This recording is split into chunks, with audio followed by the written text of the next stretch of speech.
What's going on, guys? We are Tottenham TV here, back with another episode of the HOTSPAR. I am joined by the always great John Cooper. How are we doing, mate? Well, right? not maybe by the comment section. You might always be great, but divided. We enjoy having these discussions. On the back of 3 consecutive Premier League wins now, Spurs have leapfrogged into 7th. Not exactly the biggest jump. We're back. Tottenham are back.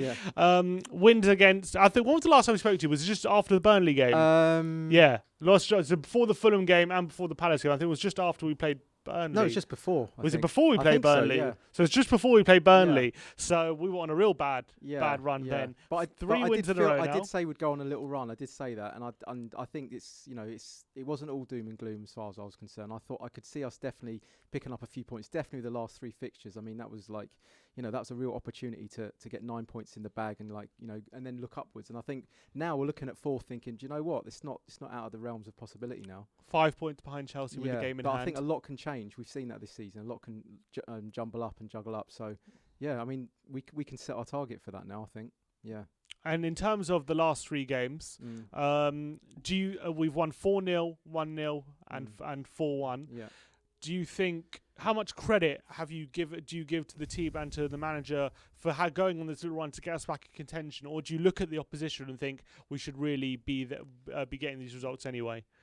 I kind of look at the opposition, if I'm being totally honest with you, and I think we'll know it with the after the North London derby where we're at. I think, I think now's the perfect time to beat them at the Emirates. Now's the year. Like, I'm actually going into that pretty confident. It's been since 2010. It's 2010. When we came back from 2-0 down, you just couple in the 89th minute. So, I think we should be going into that game pretty confident that we can get something from that and really take the game. I want to see us take the game to them. So I don't know. I mean, the last 3 games were great, and it's great for the team that we got 9 points. But I really want to see us take a big scalp now. I want to see us do it again, because I did say last week, I know it's a correlation, not a causality, but the teams that we've beaten haven't been the best opposition this year. Yeah, but I know at the beginning of the season a lot, you can't really take the first few weeks of the season because everyone's sort of jumbling around. But we haven't really beaten the top teams this year. But it's just sorry, they're saying the mic levels might be a bit low.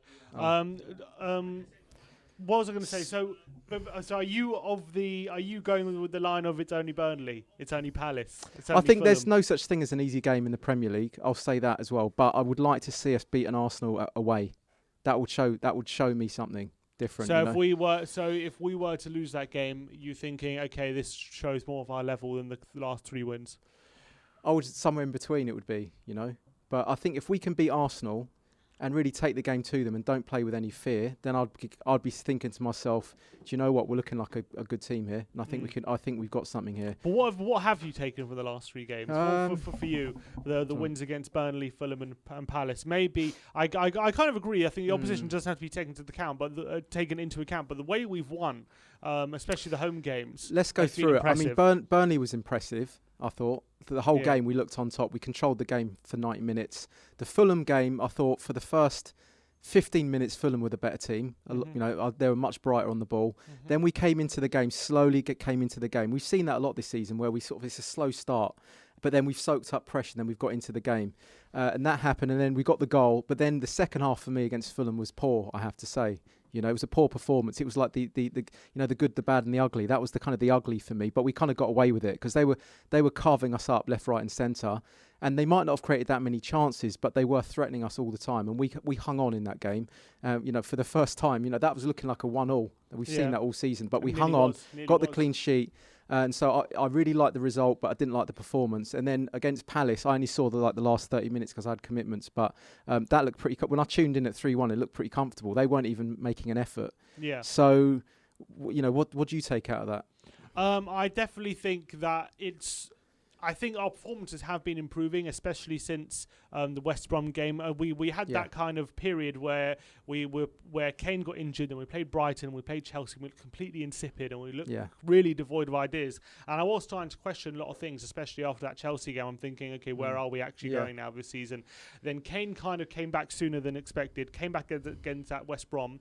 We won 2-0 with a very assured performance. And then And then after that, we had good performances. We weren't getting the results. Like we had that game against Everton where we played quite well, and we just kept conceding stupid goals, and we kept chasing our own mistakes. And unfortunately, we ended up going out the cup. Then we had that follow on the game against City where I thought we were always going to lose that game, and that was always going to be a tough game, and we lost that. And then we had the game against West Ham, which I personally thought we played quite well in for most of that game, despite the fact we ended up losing the game 2-1 on a different day. That could have been a win. And now we've got the game, and then we smashed Wolfsburger, whatever, that's their Austrian side. And then we went to the game against Burnley knowing we need to go on a bit of a run if we need any hope of top 4. And I think we've continued those good performances we've been playing, and now we're getting the results as well. I think we're getting the results I think our performances have deserved, in my opinion. And I think it is kind of, and I think the front three of Bale, Son, Kane, and also with Lucas Moura in there as well, we found a new dynamic to that attack, which we hadn't been using at the beginning for most of the season. Can we talk about Moura? Let's no, because I think Moura comes into a lot of heat. I know you boys are very critical of him. Yeah. Maybe. Yeah, but I say, I'm a Moura sexual.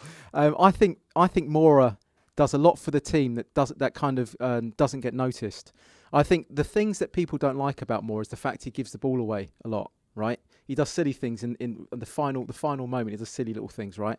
But I think a player like Moura, he takes risks where a lot of other players don't take risks. So you get into the position where you've got to take that little risk. Where a player like Bergwijn in that position, what he would normally do, instead of playing that through ball, at least attempting the through ball, he would turn back inside and just play the ball back to another forward. You know what I mean? Mm-hmm. So it's all about confidence. So, but in that exact moment where Bergwijn does that, you don't criticise him because he's keeping the ball. Do you see what I mean? Mm-hmm. Whereas Moura might give the ball away in that instance, but another opportunity might lay a killer pass in, or might take a shot off. I feel like actually Lucas doesn't take enough risks. I actually think when he gets into the final third, I think he's not. I don't think he actually. I think the opposite. I don't think he takes enough risks. Really? Lucas, that was being my. I think him and Lamela take a lot of risks. You know. Lamela, I agree. I don't think Lucas does. I think he's very good at dribbling, but I feel like when he has the ability to, for example, burst past a defender to actually go 1-on-1 with the keeper. He's very good at dribbling when he's got like 5 defenders around him. When he's actually 1-on-1, where he has like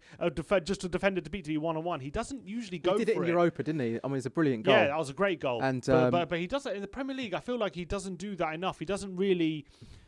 He's very good at in tight spaces when he's in the middle of the park, wriggling out of that and getting away. But then I always feel like that final decision when it's really a contribution to really get a goal or an assist, he doesn't ever make that contribution. Very rarely. He very rarely does that, and he's always making his decision making is very poor, I feel. And I feel like he never really. I don't think his decision making is poor. I don't think his decision making is poor. And I don't think he commits defenders he commits defenders. He's very good at committing defenders, but not in dangerous areas, like literally in and around the box. He doesn't do that enough. What I'm seeing in I think this new role, by the way, in the number 10, I'm a big fan of. I'm a big fan of for 2 reasons. I think his pressing. Yes. In the final third is night and day to what other people have been offering in that position. He can keep that up for 90 minutes, and because he's so fast, he can kind of also do the running for like Kane and Bale if they're kind of lacking a bit. He can really sprint in there and get there. And I think his dribbling ability in the central area is actually a lot more valuable than it was on the wing, because I kind of felt he was a bit anonymous on the wing, wasn't he? Yeah, because he would kind of get past 2 or 3 players on the wing, but then he'll be on the byline and his final ball wouldn't be great, or his pass inside, or he could be crowded out into a cul-de-sac. Whereas when he's in the centre and he's dribbling past 2 or 3 players, he's going right at the heart of the defence. So they've got no choice but to bring extra players over, which naturally leaves spaces for Kane, Son and Bale to kind of work with. Whereas when he was on the wing and he was dribbling past those players, it wasn't opening up the spaces that we wanted to. They kind of felt like they didn't need to bring that extra man over to him because his final ball was never that great. Yeah, definitely. Yeah, I see that. I see it in the same way. Yeah, I think the spine of the team's looking good now. The shape of the team's looking good, and I always felt as though when the shape's looking good, Spurs play well. You know, it gives the license for the creative players to flourish. I think if the spine's not there, then it's almost like everyone's trying to fill in all the different positions and it's all a bit cobbled together. But I feel like we've got a good spine now with more in that kind of cam role with Ndombele in the pivot. I think that is quite a nice balance, isn't it? Yeah, Whereas I before agree. it was almost like Sissoko was filling in and Winks was... it's almost like an FA Cup game we were watching in the past, this season. I know what you mean. Yeah, a bit off the cuff, yeah, but now it's got a shape to it. I agree, and that's what Mourinho's been saying recently. He's been saying that there's a team structure now, and he only wants to be changing like 2 or 3 players within the structure and keeping the structure the same. Whereas before, I felt like he didn't have this structure. I think this structure has really been born out of Ndombele dropping deeper. That's really where the key's been to I agree, this team. Because I think that you're only as strong as your pivot, I believe. You know what I mean? Yeah. Or your number 8, base, let's say. Yeah, because if that's not press resistant enough, then what happens is you get performances like the first game of the season against Everton. I don't know if I've got an image actually. I don't know whether you want to flash this up. Can you not flash it up? We would be able to, but we don't have the wire available. I'll send it to your WhatsApp. But basically, this was actually happening. The games that we were losing at the beginning of the season. Yeah. What was happening was there was just nothing in the midfield. It was like a 4-1-5, and there was 30 yards between the centre back and the midfielder. About 30 yards between the centre back and the midfielder. Yeah. And there's another 30 yards from the centre midfielder to the forwards. So there's a huge chasm in the middle of the park. And that was happening quite often. And especially in the middle when Sissoko was in that role. He gets pulled into so many different positions all over the pitch. He gets stretched so many positions that there was literally no midfield. And so that's what was happening. That was my biggest criticism earlier in the season, because everyone was criticising us for going along all the time. We're just a long ball team, and Mourinho's just a BTEC Sam Allardyce, whatever it was. People used to call him the Portuguese Sam Allardyce. And you'll see why. And that was why. That was why. We didn't have that quality. There was nothing in the midfield. There was so much space. I've just sent it to Ben. I don't know if Ben can... Ben's going to flash it up. But the thing is with Ndombele, right, he's playing that role now and he's playing it really well. And I think this is what we needed in the central midfield, but it has obviously come up until February for him to be playing that role. Is it a criticism that Mourinho couldn't get him playing there quicker, or is something to praise him for that he's got him fitness-wise? Because you need a lot of fitness to be playing that central midfield level, and we know Ndombele didn't really have that at the beginning of the season or last season. So do you praise Mourinho for getting his fitness up to a stage where he can now play that central midfield role and be really effective there? Well, yeah, he's the manager, so you got to say that's a good job done, Or should he have been playing him there earlier and just letting him play into that role? I don't know, because Ndombele's so good. I even like him when he's further forward and he's playing those through balls, those killer passes in as well. But was he what he was doing there is building up his fitness in the central midfield in the centre attacking role before he could bring him back. I think that was always. Do you think that was his plan? I think that was always the goal. Can we flash this up just so I can talk about this? So, if you see here, I took this screen grab during the Everton game. Look at the formation here off the ball, or on the ball, shall I say? That's a 4-1-5. Look at the space between the centre back and I think that's Sissoko in the middle there. That's 30 yards between your centre back and your central midfielder, and then you've got like another 20 yards to the forwards. I mean, look at the space in the middle of the park there. You're gifting the game to Everton there. And with Sissoko, knowing he's not the most press-resistant midfielder, exactly, it's so easy to just press really, really high up against him, knowing that if we do play it into him, he's going to lose it. So we're forcing us basically to go long. So that's why we were going long, and that's why we were getting caught out in the middle of the park against those teams when we were losing games at the beginning of the season. And so we're either going long or just losing the midfield battle, basically for that reason. So, and that was happening a lot. And then it actually changed when we played Man United. The forwards dropped a lot deeper to sort of pick up the ball, like, you know what I mean, and pack the midfield a little bit more. And then they sprung, and also against Southampton, but they played a very high defensive line. But that's when we started to pick up a lot of results, when the forwards dropped back and helped out the team a little bit more. Kane doing that new role. But I also think the reason why the forwards were so far forward in that image there was because we weren't transitioning the ball quick enough through the midfield. So they're waiting for the ball, and then they wait so long that they end up just drifting forward and end up not making any runs because they're thinking the ball's not coming to me quick enough. Right. So that's why it demotes them, and then they're becoming too static and too far forward. So that was the problem. Then against Southampton, against Man United, they started to drop a little bit deeper, and then they all sprung as a kind of about 4 forwards all going forward from the halfway line together.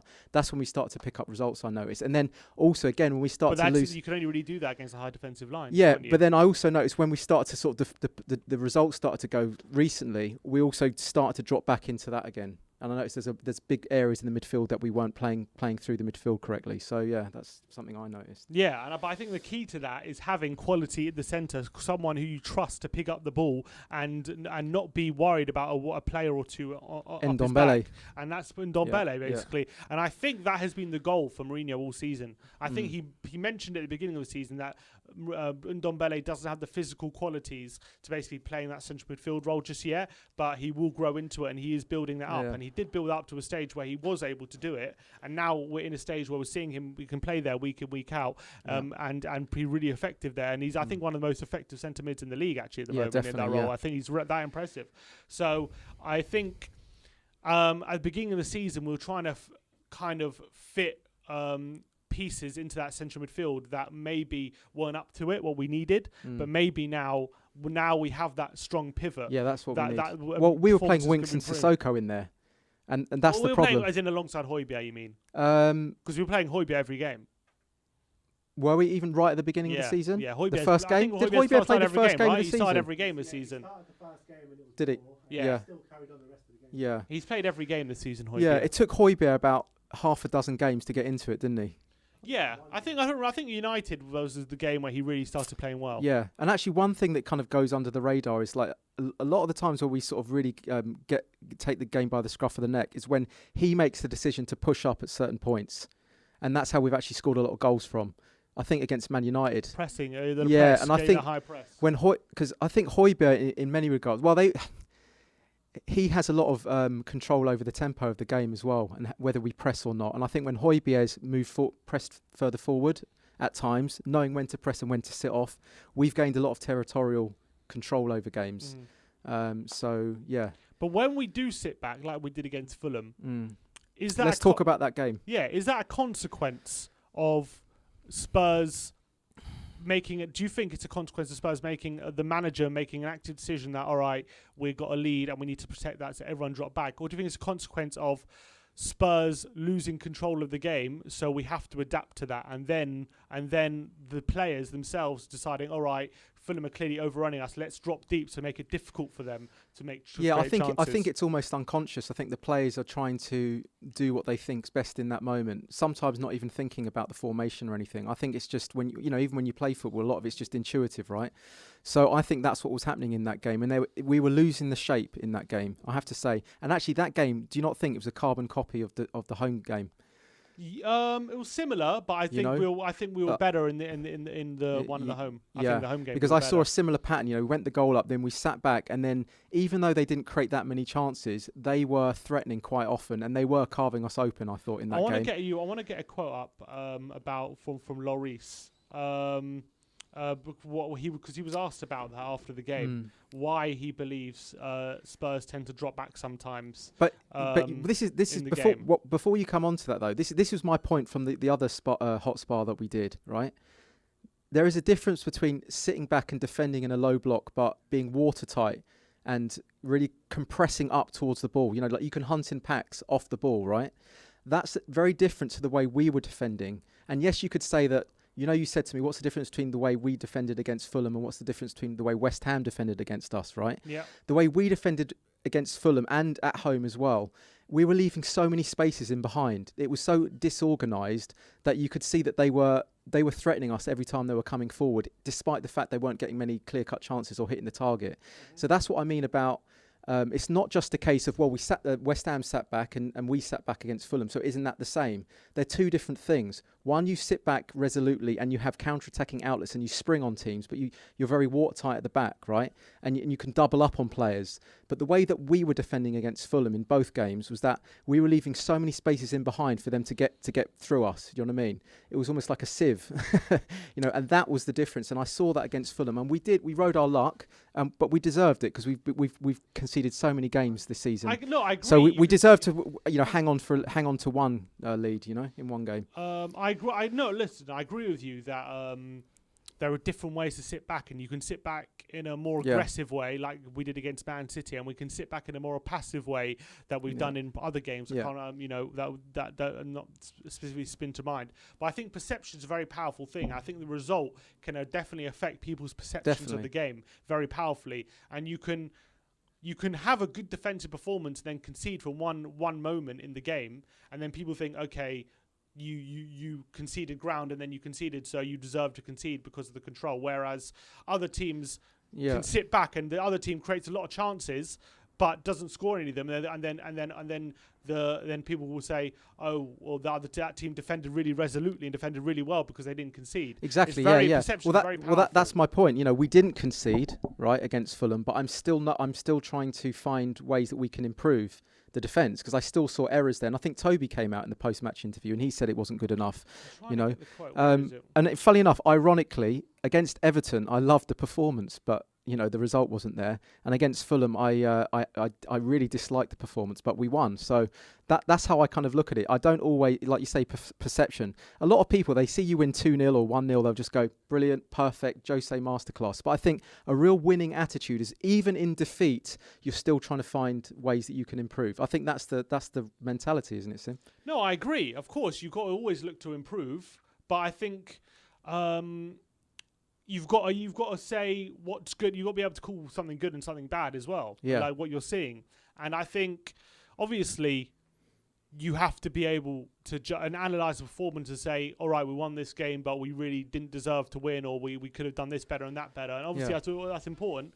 But I think a lot of the times, when we've played well and haven't got the result, and then we get bashed, and then people have criticised the performance because we haven't got the result. Whereas if you looked at it objectively, you could probably say we deserve the win in those games. A lot of time that also happens, and that also needs to be. But whilst you're finding that, but I also think in terms of perception as well, if a team has lots of shots on target, then.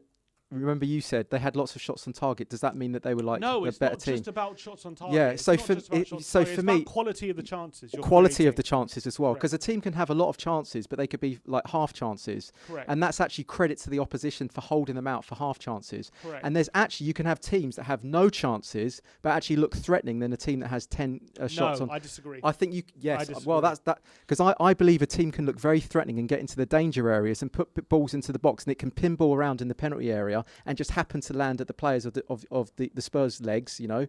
But that was actually they were opening you up. They were opening the team up. Do you know what I mean? Even though they didn't get the shot off on target. So that's another bit of context that I think needs to come into it. Even though a team might not even create chances, they can look very, very threatening, I think. And I think that's a perception that not a lot of people sort of consider. I think if a team doesn't create chances, I think it either means a few. If you don't, look, there's one. What thing is a chance for you? Like, what is a chance? A chance. Shot on target? Not a shot. No. A chance is an opportunity to score. So let's just take the Palace game, for instance. There was a moment where I can't remember who it was. They got to the byline and Sanchez went sliding in and he kind of like, you know, he misjudged it. And they just pulled it back in. They got into the 6-yard box and they pulled it back and there was like a last-ditch block, right? That for me is a chance because they were like, that was in the danger area. Do you see what I mean? Yeah, for me, that's a big chance. But even though they didn't get the shot off on target. So for me, that's still a chance, even though they didn't get a shot off. Does that make sense? To score? Well, it's an opportunity, but then what do you see as an opportunity then? An opportunity to score is a chance on goal to either square it to a teammate or get a shot on goal. Like that's what he did. With a good chance of scoring. He pulled it back and then someone came sliding in. I think it was Højbjerg and got the ball away. But for me, even though that didn't get registered as a shot on target, that for me was quite a big chance. It doesn't have to be a shot. And you actually see a lot of those instances where they're getting into dangerous areas and they pull the ball back and there's like a last minute sliding block or something like that. And then in our minds, because that gets like cleared away, we think, oh no, we had that covered. Lloris didn't get tested. Do you see what I mean? So I actually judge it a lot on how dangerous, how often they got into the danger areas. No, but I think if you're not conceding chances, right, I think your defence is doing something right. See, I don't. I see there's a little bit more nuance to it than that, and I see that a team can actually look like they're hurting you, even though they don't create that clear-cut chance. You know, that's just how I see it. So that's why we see things a little bit different in terms of the attack. I can't find the quote. It's really frustrating. Well, what was it? Can you summarise it? I can basically summarise the quote. What you were saying is basically we played against Fulham, he was on specifically, and on general games. We did very well in the first half because we were doing a lot of pressing really well. Against who? Fulham? Fulham, in the first half, and creating a lot of chances through winning the ball in the opposition, in the midfield third, and pressing the opposition in a really effective way that we were creating chances. But when our pressing basically isn't on point, and when basically we're a bit late to the pressing or it's not perfect, then we are forced to drop back because the players we have basically get too exposed when we are not on the pressing, and they have a lot of space and almost too much space to cover when our pressing isn't on point. So we're forced to go into a low block to basically avoid making it easy for the opposition to create chances, basically. But that is what you said. I can see that, but because when you press, the whole unit has to press. There has to be an understanding from the whole team that the team's pressing.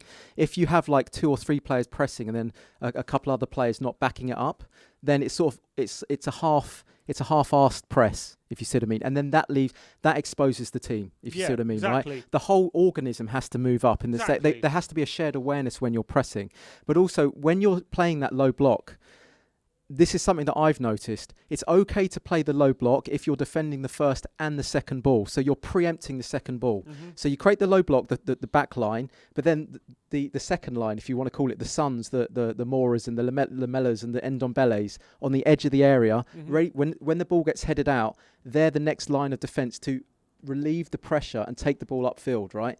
What happens when we panic, when our arseholes fall out, they end up dropping back into the penalty area to form the first ball, defending the first ball, but no second ball. So what that means is when the ball gets cleared and Fulham keep coming back, it just keeps coming back like a yo-yo. Well, you see what I mean? Right. And so that for me is a lack of shape, and that's where you need a leader to make sure there's people maintaining the structure on the edge of the area for the second ball. They're the Suns. Sun does that really well. If you actually look at the beginning of the season, there was a high correlation when we were holding on to 1-0 leads, and Mourinho would take Son off and would concede within 5 minutes. And he kept doing it, and it really pissed me off because I knew that Son actually plays a vital role in the defence, believe it or not. That goes under the radar. For the second ball. See, I see defence isn't just the back line. In terms of starting a counter-attack or something, or taking the ball off the ball, everyone thinks that defence is the defenders. That's why I asked you that, last show. Defence isn't just the defenders, it's also the attackers, strikers as well. I agree with that. And so Son plays a vital role when we're off the ball defending. And if you watch him, he works so hard as well. Now, if you take a Son off on the edge of the area when you're defending a set piece or something like that, and you put on another central defender, let's say you substitute Son and put a central defender on, you miss that counter-attacking outlet to relieve the pressure. And then what happens is you drop too deep, you collapse into your own 18-yard box. And then the low block becomes kamikaze block. And that was kind of almost happening in the Fulham game where we weren't maintaining that shape defending on the front foot like that. It was all starting to go a little bit too deep, a little bit too last ditch, and we kind of got away with it. I would say I would say in that Fulham game, there were between minute 45 to minute, I would say 70. I agree with you. I think we completely dropped way too deep, and we were panicking all the time, and we were basically allowing Fulham to be relentless on us, and we weren't being able to affect the game the other way because we were dropping so deep. We weren't able to pick the ball up and provide a threat on the counter. And the thing is, if you're not providing a threat on the counter, all that means is Fulham can push so far up all their players up into your half without really being worried about you attacking them the other way, and it doesn't give them anything to think about basically defensively, and that is the big worry when you're dropping too far deep. However, what Mourinho did do was he brought on Lamela. With about 15 minutes to go. I thought that was a good move. And then we got our pressing back. We could press them a lot more. And all of a sudden we started creating a few chances again. And that probably won us the game. I thought that saw us over the line, if I'm being honest with you. For me, when you're holding on to a 1-0 lead, I think it's very suicidal to take off someone like a Son and put on another defender. I would then replace him with like a Moura or Lamela. Oh, you mean, sorry, to bring them off the defender, you're saying? I'm just saying it's very dangerous. It seems to the untrained eye, it seems like the obvious thing to do is to take off a forward and put another defender on. That's like the Jerry Francis level of tactics. Do you know what I mean? But I think that it's much more complex and nuanced than that. And I think that the best thing to do... But what is it? Doesn't he put him a winger on? Does he put a defender on? he A lot of the times has when he's done that. taken He on has Son- done that in the past when we were goal up. He was taking Son off and putting a defender on. For example, I remember against West Ham, we were 3-0 up. He took Yeah. off Son. We brought on Bale. He didn't bring on a defender. I don't No, think. I'm not criticising Mourinho. Oh. No, just hear me out. I'm just saying generally it's a better thing to do well, I'm saying at the beginning he was doing that, but I'm saying that what really worked against Fulham was the fact that I like it when we're holding on to a goal lead to bring on I know Moura's in the starting 11 now, but to bring on a Lamela. That actually adds to the defence. Mm-hmm. It's the first line of defence, and he closes down so fast. He nips into the heels of the opposition so quickly. No, I agree with you. It kind of makes them go backwards. And I think we got over the line in that game because Moura and Lamela, they were the ones shutting down the spaces so quickly in advanced areas that it allowed the organism, the unit, to push up. And actually, we had a spell at the end where we were actually controlling the game for like the last 5 minutes. Exactly, yeah. And I like that. But if we didn't have Moura and Lamela coming on as sub, then I think that we could have been really, struggling at the back because everything would have been very, flat. I agree with you. So I thought that worked well. I think that's a good substitution. But for us. who's responsible? I guess it ultimately must fall down the manager. The substitutions are important, yeah. No, of course, but when we do go into the game, right, saying we're going to press in this way, and we're going to do these kind of things from an attacking sense to kind of dominate the game, and then when we do take a lead, and then the other team has to come onto us, and because it's later in the game, our pressing, we're not as fresh, and we go into the low block. Is it on the players to sustain it, or is it down to Mourinho to kind of change it in a way to allow us to sustain that press? Is that a problem with the manager that he can't figure out a way to sustain a press? I think he needs to speak to. I think he needs to work out in the team who are the leaders and who are the communicators in the team, and I think that he needs to talk to them before the games or like during the week and say, look, this is what we're going to do. I don't want you just sitting back and just desperately hacking balls away, like the first ball. I want you to set up in a way that when the ball gets cleared to the edge of the area, you have at least 2 men on the edge of the area, maybe a Son a little bit further up. And then what you do is then you get the ball out and you break on teams. You soak up the pressure and then you spring on teams. And then you've got to be talking to the likes of Ndombele and Højbjerg, and you've got to say to them, when you see those players take the ball up the field, I want you guys, when you feel like it's the right moment, I want you to both communicate, to both push up. So then you can start turning into pressing on the second phase, if that makes sense. I understand, yeah. If you don't have that leadership and that communication, then it's going to be like, do we sit off or do we press? Do we maintain the low block or do we follow the forwards up the field? I think there's got to be that communication. They've got to know when the trigger points are to push up for the second phase. And I think if he can get that right, then I think that works well. Soaking up the pressure, in the low block, doubling up on players is very important, which we didn't do against Fulham. Mm-hmm. And then when there is a little outlet, like a Son or a Moura taking the ball up the field, Højbjerg, let's move up here, and then they can all move up as a unit. And I think that would work well. Yeah, I think we have done. I think we've done that a number of times this season. But I think that obviously during that 12-game period, we only won 3 games.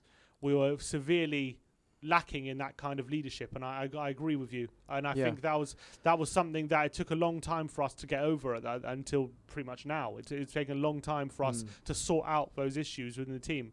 But do you think Mourinho is figuring that out and he deserves time, or do you think he should have? I think he wants the team to press more, but only really because of the documentary where he was actually saying in the documentary, and guys. He said in a number of interviews. Did he? Yeah, because I've seen him say that quite a bit. And I remember watching those games and thinking we weren't pressing at all last season in those games that he wanted us to when he was saying that half time. So there's a disconnect between what he's asking from the team and what the team are doing. So you can blame the team on that, but if it's still happening a year later, then he needs to be doing something else in terms of the communication to instill that within the team. So I don't know what he has to do, but that's. But the thing is, we are doing it, but just not at for 90 times, minutes. At exactly. times, yeah. But it doesn't. You don't have to do it for 90 minutes. You just have to do it at times, at the right times. And so maybe we're not quite doing that enough. Yeah, it's difficult. I think a lot of the times we are doing it at the right times, but I feel like I don't think against Fulham. I thought we lost control. And we gained it back. I don't think we did. I think we did. You just admitted beginning of the last 10 minutes. No, that's the last 5 minutes. But let's just talk about the last half, right? Yeah. The first 15 minutes, I thought we actually were quite watertight at the back. I thought we held them off, and then there was like a 20. I've got to work out the 45 minute span here. Yeah. 10 minutes, 15 minutes, and then another 10 minutes where we were losing control. Another 15 minutes losing control, and then the last 5 minutes, I thought we got back into it after the substitutions. Yeah. Exactly. That's how I saw it. But that middle part of the second half, I thought that we were really on the wobble. Yeah. But when you say you don't need to concede chances to be defending badly, would you say, or you don't need to concede chances to? That's what I was saying. To look like you're leaky at the back. But when you are under so much pressure and you're not conceding and you're not conceding that many chances, is that not signs of that you're defending well? No, not for me, because I think it's way more nuanced than that. As I said before, someone looking at it very myopically would look at that and say there was no chances, therefore we held them out easily. But to me, it's far more nuanced than that. There's times where they get past the fullback and they get right inside, they cut you up, they're slicing you open. But then the last pass is crap. For me, that's still a big chance. It's just they wasted it. Do you see what I mean? So I look at it more upon how often did they get into the danger areas. That's kind of more how I look at it in terms of when the team's carving you up, getting in behind. Even if they blast the ball over the bar, I would go. What's the danger area? For me, is when they get past the fullback.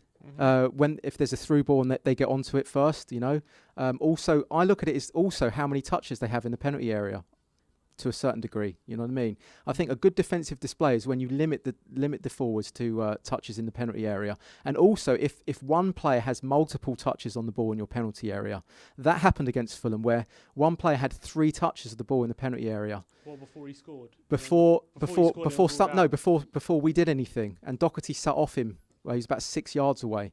That's poor defending for me, and I don't think he did anything with the ball. But for me, that's dangerous, because even at schoolboy level football, you should not be allowing a team to have a touch in your penalty area. One touch, let alone 3 touches. Had 9 touches in the penalty box. Yeah, so for me, it's not a direct. It's not a clear-cut thing. I wouldn't say you've got to hang your hat on that stat, but the more touches that the opposition has in your box, the more you're conceding a lot of how would you say, dangerous possibilities in that instance. Yeah. So, and that's what West Ham didn't do to us. We were going back to the West Ham game. The way they defended, I don't even think we had a touch in their penalty area. So that's how I see. It's not just chances, as in shots. It's also about danger, getting into the danger areas, and that's what was happening in that Fulham game. But we got the clean sheet, right? So no, I agree. So also you got to look at it on that. So the positives are we kept the clean sheet, and we kept the clean sheet the game before as well, didn't we? We've conceded 1 the last 3. Yeah, so you've also got to look at it as well like that and give a pat on the back for that as well. And you look at Fulham; they just won at Anfield. And Fulham are a good team as well. Fulham are a good team. And when you play good teams, they're gonna look for solutions to try and overcome what the problems you're bringing.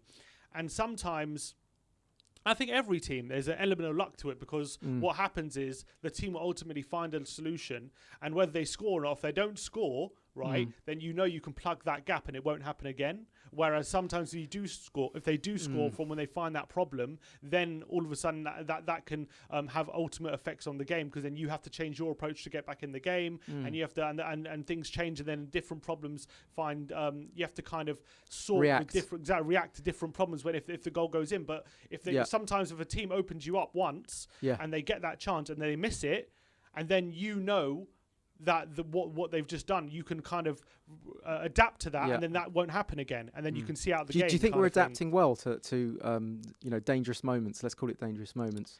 No, probably not. Probably not as well as I'd like to. But what I would say is, I think, I personally think a lot when you're defending as a team. The chances you concede is a big factor for me, and how well you're defending in terms of how many goal scoring opportunities you're conceding.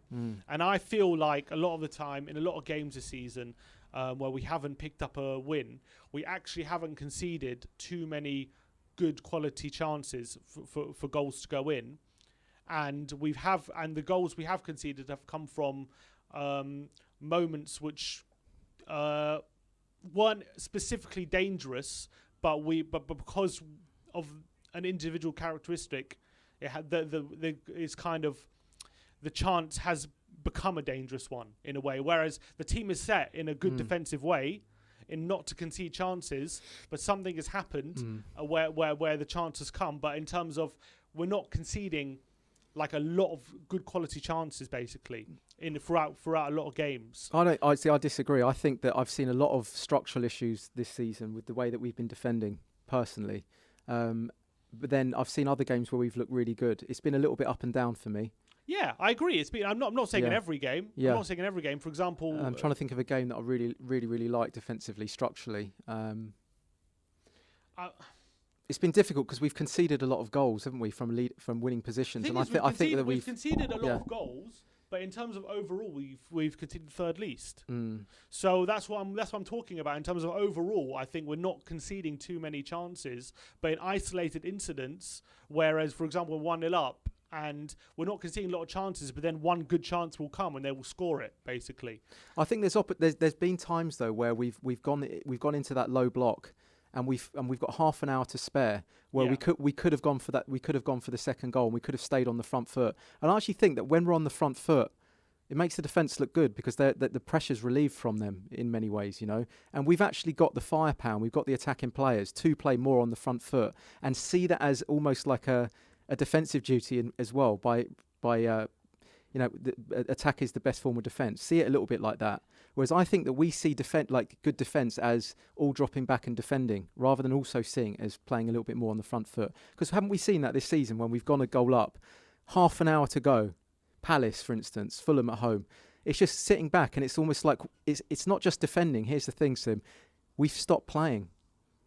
That's been the worrying thing for me. So it's not just isolated incidents. It's almost as if we've thought, let's just stop playing now and just see it out. No, but what I think in those games specifically is what's happened is we've, in the first half, I remember very specifically in both those games, in the first half, we created an enormous amount of chances, a lot of chances.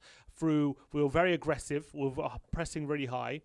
And we basically should have been 2 or 3 goals up in both those games by half time. We should have been out of sight. But the problem is the last half an hour of these games. We should have been out of sight in both those games, right? So we posed a lot of problems to Fulham, which they couldn't react to. They didn't know how to answer. Yeah. But once we missed all those chances, I feel like as the game wore on, the more we tired, the less aggressive we became. And then Fulham posed their own questions, and we basically decided the team decided we couldn't sustain how aggressive we were for the first hour.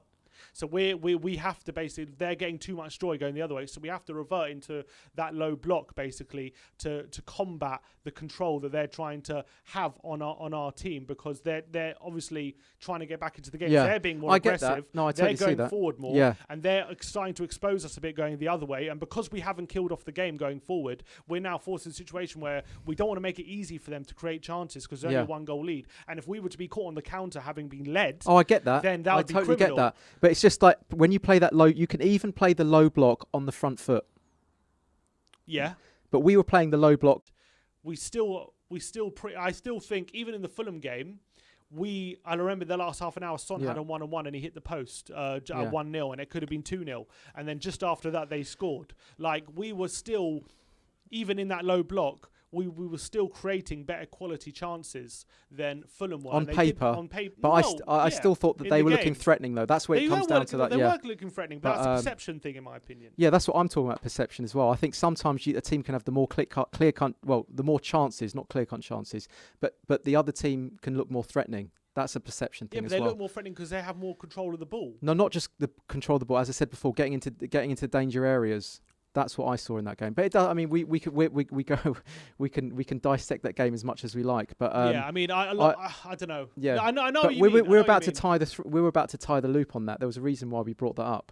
Why? Low block? No, I can't remember. Why? Yeah, because we're discussing basically why we keep reverting into that low block, basically, and why that keeps happening when we're leading in games sometimes. Do you think that's Mourinho then, or do you think that's the players? Do you think it's a mentality thing? I think it's a bit of both. I do think basically what Mourinho has coached them to do has, as opposed to Pochettino, basically where it's like we go the whole time. Yeah. We're always pressing 90 minutes constant. I think he's trying to make the team adapt so that if the press isn't as on point as it hasn't been for a lot of the season, basically. If we are pressing and the pressing falls off a bit because the players aren't as fresh, then we have that other side to the game where we can basically go into a low block and defend. I think the team is still adapting to it, clearly. And I think there have been games where, for example, I think against Man City, I thought at home, I thought we executed it very well, in my opinion. Yeah. I thought that was a really good defensive display. But I think in other games, we've basically been 1-0 up and we've basically seen to ride out the game for the last half an hour with this low block. Yeah. And we've come unstuck. Yeah. And it hasn't worked. And I don't think that if we didn't go into that low block, it would have been fine, basically. I don't think it's a case where basically I agree, we reverted into the low block and we've gone to see out the game and it hasn't worked out a lot of the times. But I don't think that if we would have kept on pressing, that everything would have been great and we would have gone on to win 2-3. No, not necessarily. I do think sitting back and soaking up is a good idea. But I don't even want to call it a low block. I think sometimes it becomes a no block. Right. And I think partly that is because when you're defending off the ball in that low block, in every defence there has to be an element of attack. Like a yin-yang, there's a feminine and a masculine and a feminine, right? In every attack, there has to be an element of defence. In every attack, there's an element of defence. And in every defence, there has to be an element of attack. If you have a defence that's only 100% defence and no element of attack, that's when you sit back and it's just like last ditch, just wave after wave. Do you see what I mean? Agreed. When you have a defence with a little bit of attack in there, then they're thinking about how can they make use of this defence and turn it into a counter-attacking outlet to relieve the pressure. That's the perfect yin-yang of football for me. But what I've noticed is when our arseholes fall out, we forget that attacking part within the defence, and it's just like 11 men all just trying to defend. And that's when we start to look nervy and bring it on and bring on too much encouragement. It's when we have no threat, we're going the other way. Yeah, so you've always got to set up for threat, even when you're defending, I think. And I think agree we've with you. lost that. I completely agree with that. And it's whether... Do I really believe Mourinho is setting us up to have no threat on the counter? I don't know if I believe that. I don't know if I buy that. I think the team is struggling to adapt to how we want a low block and still have a threat, basically. Yeah, we should still have that threat. Even at primary school, I remember we used to say when we were defending a corner, we should say, right, how can we score from this? Not how do we defend this. We were saying, how can we score from this? And I would stay up the field and I'd say, right, when you get the ball, punt it to me, and no one would be marking me because the opposition were just going to score, right? Mm-hmm. So we're even using that opportunity to score from a defending a corner. So in many regards, when you're watching Spurs play, even when they're defending, there has to be some kind of passage of play when the ball gets headed out that you've got men on the edge of the area, and then you might have a Son a little bit further up, or a Kane a little bit further up. Especially also when Kane tends to drop back into a central defender role, right? You've got to compensate for that and put another forward that's a little bit further up, I think what we're learning, throughout the season is that because it's no coincidence that it's always on a 1-0 lead. These problems happen. It never happens on a 2-0 lead. We always look fine. It never happens when we've got more goals, but it always seems to happen when it's a 1-goal lead. This is what happens. I think we're learning. Because I think this team is still learning, but I think throughout the season, I think when we've taken the lead, we've kind of a lot of the times we've thought that's enough. A lot of the times especially in the last half an hour or last second in the last bit of the game, we think that's enough just to sit on and not have an attacking threat. Whereas we still need that. You still need to have it. You can sit back. You can sit back, but you can't sit back mentally. I agree with you. Yeah, I agree with you because otherwise it's too easy for the opposition to push up. Exactly. Yeah. But what's great is in the last 3 games is that against Burnley and against Palace, we have kept. It's looked good, and I want to see that against the top teams now. If I want to see a really good performance against Arsenal, and even if we don't get the result, I want to see a really good performance, a really strong performance. I really do. Just want to say we've got 430 people watching the stream. If everyone could go scroll down and smash that like button for us, that would really, really help us. If you're enjoying the content, if you're enjoying the stream, it really helps us with YouTube and the algorithm to be seen. So. It's been quite tactical today, isn't it? Yeah, I've enjoyed it. It's gone in a different direction maybe what I thought. But I've definitely enjoyed it. We've still got, look. We haven't disagreed on anything yet. I haven't disagreed too much. I had a few disagreements. Let's talk about... Oh, sorry, I'm knocking the mic, sorry. Let's talk about Gareth Bale. Yeah. He's got 6 goals in his last 6 games now and 3 assists as well. That's obviously including Wolfsberger in there. Yeah. Is he back? Is he, first of all... There's talk about Spurs getting a second season out of him, and there's apparently Spurs are going to wait until the end of the season basically to make a decision on whether we're going to give him a new contract or whether we're going to negotiate one.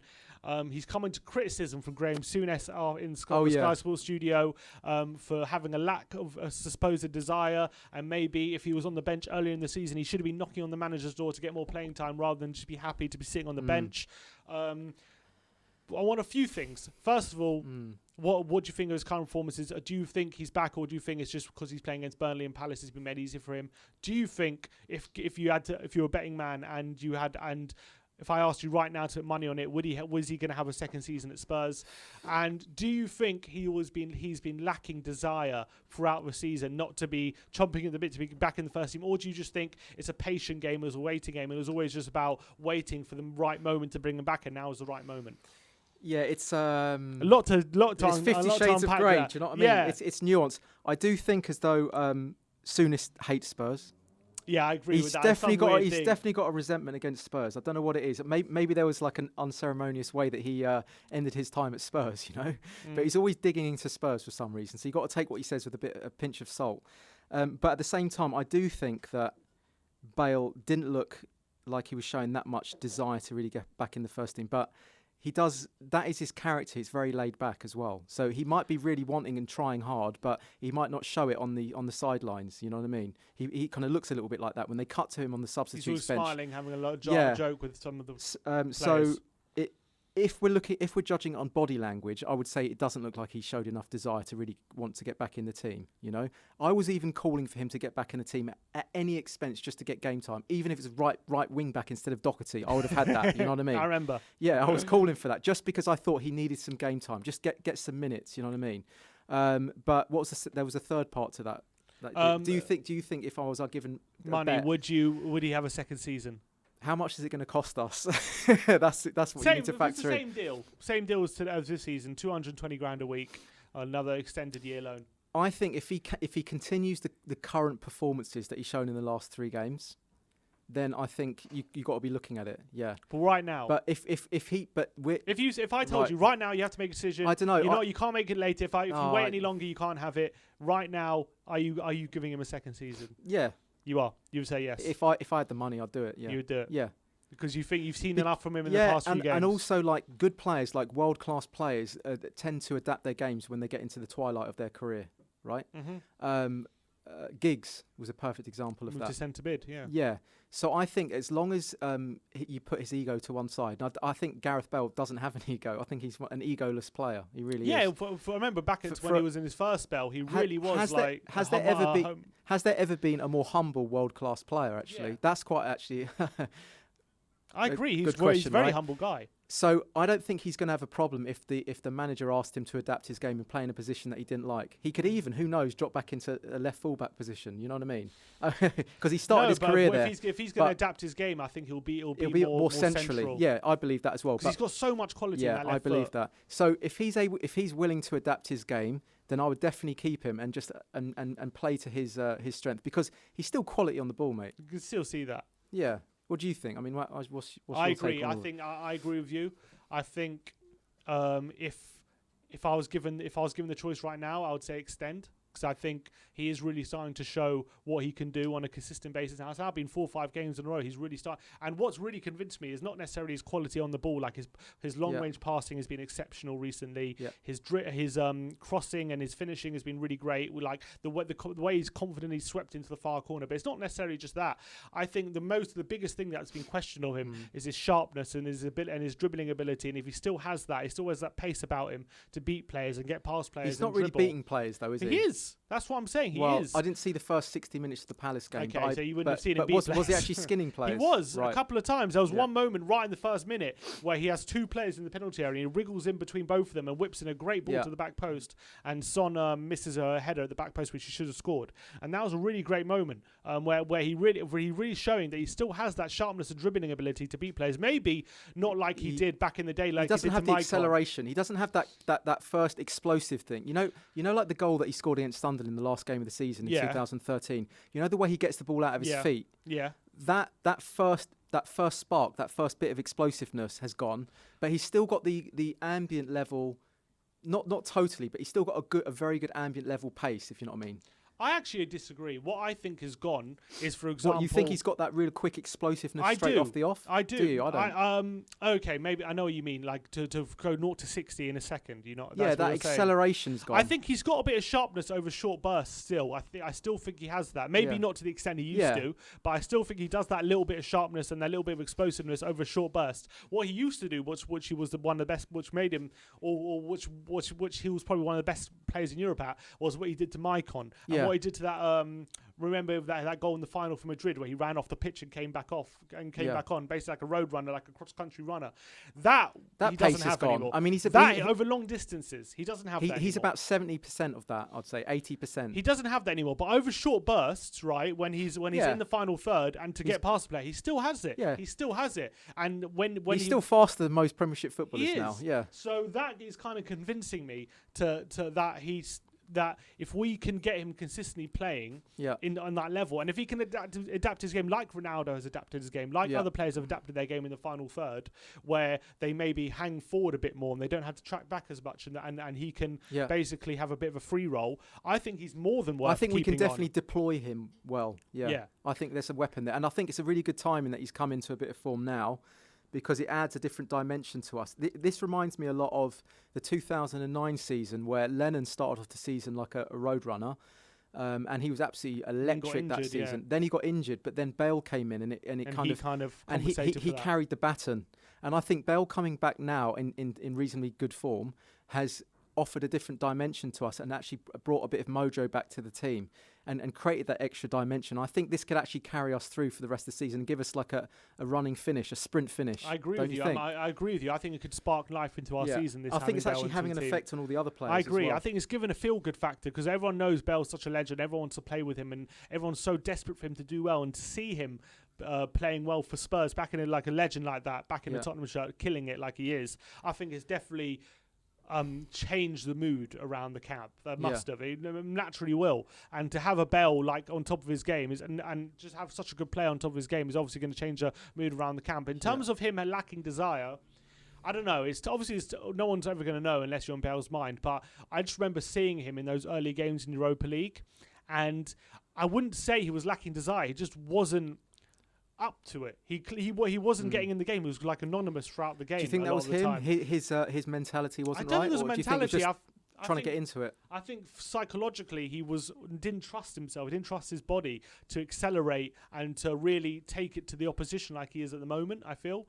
And I feel like he was too concerned with pulling something or getting an injury. Do you think that was true? Because he used to say that I'm just trying to get my fitness back, and that went on for about 3 or 4 months. That's what Mourinho said. Mourinho said psychological scars, and he's overcome them. And I think when he's had this past 2 years at Madrid, where literally every time he stepped onto the pitch, he's gotten injured and they've gotten sick of him and things like that.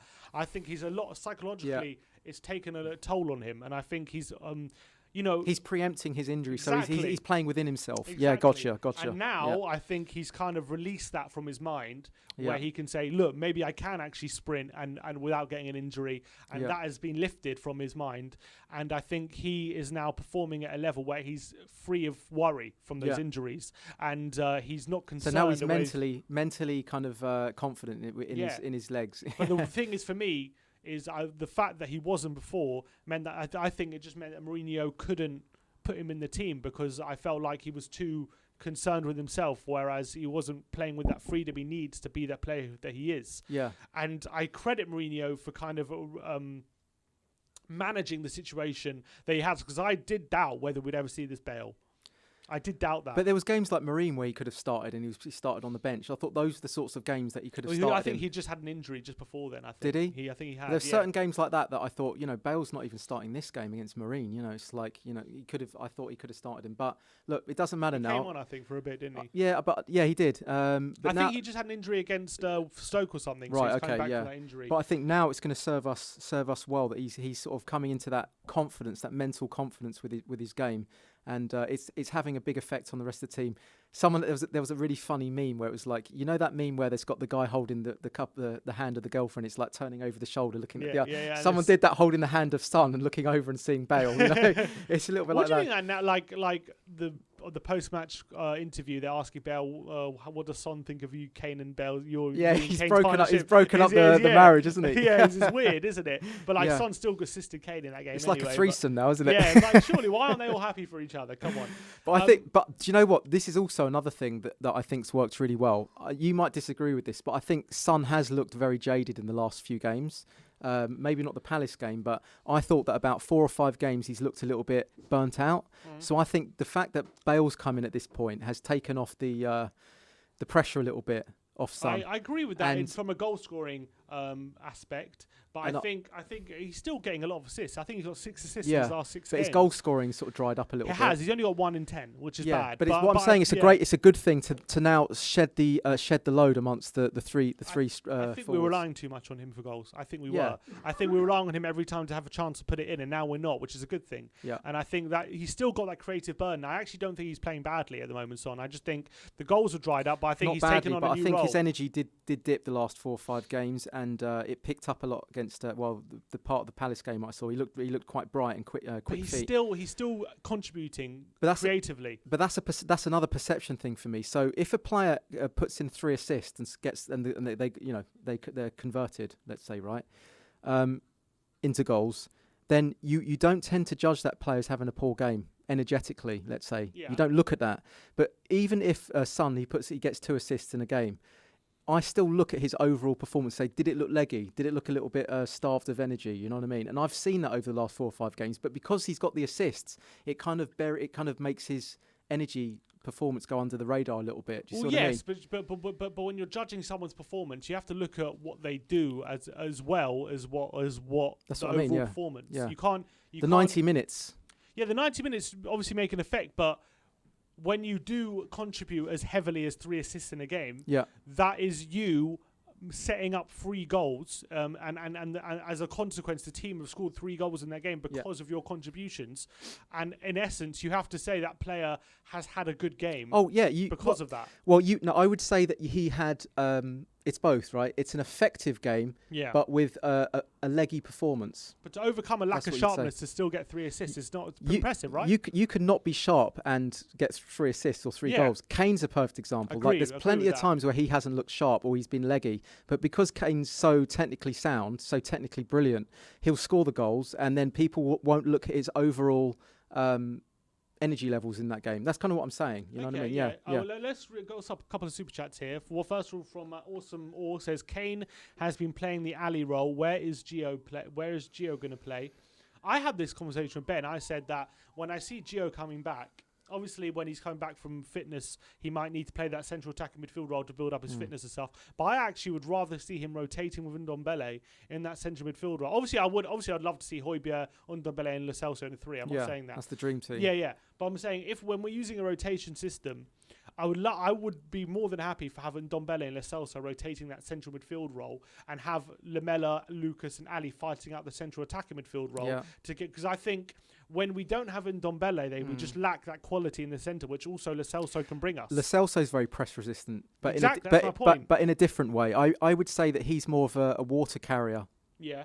Whereas Ndombele's more of a pivot, rotate, and get out of tight spaces. And then thread the passes, the positive passes through the lines. I think Lo Celso's good at dribbling through the lines and being a water carrier. And so he actually relieves a lot of pressure off the defence doing that, I find. So you could... I've often thought that he's quite good in the pivot almost, in front of the back 4. Yeah, I actually think he's surprisingly good in that position, actually. So I definitely could see that working, because I'm a bit worried that the way that we're playing Ndombele every game, and... I'm worried he could end up picking up an injury, serious injury. Yeah. Because he's gone from being a 50-minute player, a 60-minute player, to playing every game. Yeah, but he's so good. Like, you can't not have him. But I feel like Lo Celso, could also do if we had Højbjerg and Lo Celso in the pivot with another attacking midfielder, that could also be a very good way of setting up the team. And I think that still provides us with quality in the central midfield, even if Ndombele is not there. Whereas with Sissoko and Winks, doesn't have the same effect. It doesn't work. Sissoko and Winks doesn't work. No, it doesn't work. Winks, well, we've had conversations about this before. For me, Winks is too slow in the transition, and it invites on the opposition's press. And Sissoko gets stretched into so many different positions all over the pitch that it kind of we lose the disciplined area in that. You saying they don't work together, or you saying they don't work at all? I don't think they work together, and I also don't. I get to a Champions League final with them together. Yeah, well, didn't work out in the end, did it? But no, true. I agree. I think Lo Celso coming back is going to be like a new signing, isn't it? I think so. He's been. It's really going to feel like a new signing. He's such a good player that I think he could make such a good. He can make a real big impact in the team when he comes back in terms of rotation from a rotation standpoint. Do you think he's going to end up being like a Lamela though, and being one of those players that looks great for the first in August or something like that, and then gets injured for 3 months and then ends up being a fringe player? Or do you think he's going to sort of overcome this and be a regular? I'm hopeful he'll overcome it. I think it's obviously when you have a player like Lamela, I think the anxiety is always there that this player is going to be the same, and because he's had injuries, and we've had a player before that's had injuries, it's just the same. This player is going to constantly have injuries, and we can't trust him. The thing is, Lo Celso before he joined Spurs didn't have any. He wasn't really an injury-prone player. That wasn't him. He had one injury, I think, before he. Do you think he's Spurs. suited to the Premiership though? So maybe it's just an adaptation period, but I think he's more than suited to the Premier League for sure. I think we've seen enough from of Lo Celso in Premier League games that I can comfortably say he's more than suited to the Premier League, and he can thrive in the Premier League. He just needs to make sure he's keeping himself fit, and at the moment he's lacked that. But I'm confident he can turn that around and keep it up. Because I actually think that Winks is more suited to La Liga. Winks, the way he plays, I think he's a good player, and I think he'll look an even better player in a different league. I think. I tend to agree, but I think. I agree. I think he's probably more suited to La Liga. Because it's more possession-based and it's more sit-off football. The problem with Winks is probably the problem I have with Winks is he's not aggressive enough off the ball. He doesn't he doesn't get involved enough duels and tackles and stuff. And that's okay when it's okay-ish if he can be compensated with the guy next to him like Højbjerg, which is why I thought even though Winks played on Sunday, we overall had a good game because we could be compensated. But when we're playing a higher quality of opposition, you need everyone to put in. And he gets unstuck. But you know who does that really well? Lo Celso gets stuck in. He does. He gets really stuck in. He gets really stuck in. We've got another super chat here from Mintu Lee. Says, Bale still has his sharpness and pace, just not track and field. Only thing he needs is a haircut. The band can barely hold the man bun now. I don't know if anyone's up for this, but I was considering starting a crowdfunder to get Bale's man bun cut off, and then recreate the heyday. You know, because if you notice, there's like a positive correlation between when his hair got shorter, he got better, and then when it started to get longer, it got worse. I wonder if we can start up a crowdfunder, guys. I wonder if we can do that. Yeah, it'd be quite funny. Maybe if Bale, get Bale's hair back to what it was in 2020. Recreate the prime days. Yeah, that would be brilliant. Oh, is the camera gone off again? This was an interesting one. I don't know if you saw this picture. Maybe we can get it up. If I can send it to my brother, maybe he can get it up. To the Gmail. 1 sec. There's this narrative of Kane's signature move. I don't know if you've seen it. What, the celebration? No. Well, that's signature, isn't it? That's his signature celebration. But his signature move where he backs into a player because when a player's going up for a header, basically he's challenging him and he backs into him and they topple over the top. The player topples over him. Basically, there was a. He's done it again, there, Harry Kane. Exactly. He's done it again, you dirty little. Basically, Højbjerg did the same thing on the weekend, and people's accusing Højbjerg of copying Kane's signature move. Yeah. And I want to get your opinion because, in my opinion, it's something pretty much every single Premier League player does. I'm not sure everyone. No, I'm not sure. I think they do. I think it is so common you don't even know how common it is. I think you see it in every single Premier League game. You see it from pretty much any player. Pretty much in the Premier League is capable of doing this because it's happened so often, so many times. You could take a clip. I reckon if you analyse 90 minutes of 90% of Premier League games this season, it would have happened at least 2-3 times in most of them. I honestly believe that. And I haven't been, to be honest, I haven't been hyper focusing on it, so I haven't really noticed. But it definitely happens all the time. But what is your opinion? There's definitely a spotlight on Kane now, though. Yeah. Do you feel, first of all, do you think it's fair that gets spotlighted on Kane? And do you think that's something he should be penalised and there should be tougher punishment for things like that? Or do you think it's part of the game? I think he's found a loophole in the rules. Yeah. And I think at this moment it's legal. You know, it's within the rules, but it's something they might end up reviewing at the end of the season and trying to like change the ruling on it a little bit, because I think it is a little bit cheeky. I think it is streetwise. It's streetwise. It's on the edge of being streetwise to foul play, I think, but it's playing on that edge, and that edge is grey area.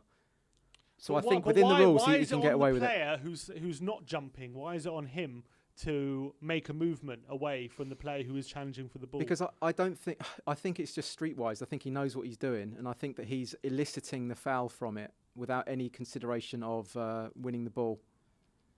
But if he's eliciting the foul, but if right? he's just using his strength, right, to make sure to shield the ball, basically to make sure that he wins possession, or he's drawing the foul, make sure the player who's jumping for the ball doesn't reach it, basically because he's manoeuvring it in an awkward way. What should he be doing there? What should be the right thing? It's a grey area. Should he just let the guy win the ball? It's definitely a grey area, and I don't know how you can find a resolution for that. But I think it can be quite dangerous for the defender, I think. Yeah. You know what I mean? And it's the way he times it. It's the way he does it at the split second, just as they're jumping, and then he shields the ball. And I think at that point it throws the centre of gravity off. Do you remember when we played Brighton at home and we got a penalty basically because of that? Lallana jumps into the back right of on the edge of the area. Right on the edge of the area. Yeah. Lallana jumped into Lallana jumps for the ball basically, and he ends up missing it because Kane uses his strength to hold Lallana off basically, and Lallana jumps for the ball, misses it, and goes into the back of Kane, and the referee deems it as a foul. Yeah. Do you think that was a foul against Kane, or do you think Kane fouled Lallana? I actually think that within the rules, I actually think that it's a penalty. You think it was a foul on Kane? Yeah, I still do, yeah. But I think that's a real grey area. And I think that there isn't really a kind of a clear-cut... Because there's a lot of people that say that was a foul as well to Lallana. Yeah. And I think there has to be some kind of definitive description and ruling on that. Because at the moment, Kane's going to keep doing that, and he's going to keep eliciting the foul, and players going to topple over the top. And I think it is endangering the defenders a little bit, isn't it? It is, but isn't it the defender's own fault if they're if they're both there, yeah. And if Kane's closer to the ball, so he doesn't jump for it, and the defender thinks I can nick this, and he jumps for it and jumps over Kane. Why is that Kane's fault? It's streetwise, and I think it's so streetwise. I think it's the same thing as like Kane when he wins penalties, when he trails the leg. There's no real rule that says you can't do that, but it is almost on the edge again, isn't it? Of what would you call it? Gamesmanship. Yeah, it's the foul. But Kane's brilliant at that. I think he's one of the most streetwise players I've ever seen. He really knows how to play on the edge of the rules, if you know what I mean. Yeah, I know what you mean. But within the rules as well. Yeah. And he's a sort of player that you hate if you're playing against. You can't stand him. But you love it when it's for Spurs. It's like finally we have someone that's actually he's a real. He'll do anything. He'll win it at all costs. Yeah. Mm-hmm. So would you say? I don't have a clear answer for it. I think it's grey area for me. What do you think? You're quite. I think I agree. It's a difficult one because there is a fine line between Kane fouling the player jumping and the player jumping fouling Kane. It's a very fine line. I think the line can be very blurred in terms of in the Lallana situation. I think Lallana very clearly jumps into Kane in that situation and fails to get the ball. So that has to be a penalty, despite the fact Kane maybe is being clever. I still think Lallana has to be smarter as well. Why should Kane be penalised because he's being smart and making sure Lallana doesn't get the ball and goes into the back of him, whereas Lallana doesn't get penalised for being a bit stupid in that situation and just going flying into him basically. Yeah. Whereas if the player's already in mid-air and then he backs into him, that's probably a foul and has to be maybe a yellow Maybe card. that's what they need to bring in. If like a defender's like off the ground, and then there's a movement, a little bit like basketball, like how they give away how fouls are conceded. But I think if Kane's already starting to back in when the player's still on the ground and then he goes for it, if the feet are planted or 1 foot's planted or something like that, and then he goes in, it's okay. If they're off the ground and then there's a movement, I think that should be a foul. That might be a nice way that they should adjudicate it. Yeah, that's how I see it, kind of thing. There we go. We just solved it for the officials. Just solved the issue. Yeah. Erik Lamela. People mean that's the image. That's the picture, by the way. This yeah. is the image. Maybe I can show. I already said. Yeah, I sent another Gmail. I'll send another one. Yeah, that's hilarious. I did, yeah. I'll send another one as well. Maybe we can get this up just to show the fans. It's not the best picture actually. That one. Erik Lamela. So no, we've gone past that topic now. We'll go for the next one. Shout out to Matt Hayes in the Matt Hayes being the sheriff in the chat. What's he saying? All right. What was I going to say? So I put on a thing on Twitter saying what should we discuss, and people saying one person said Lamela's future. His contract is up in the summer.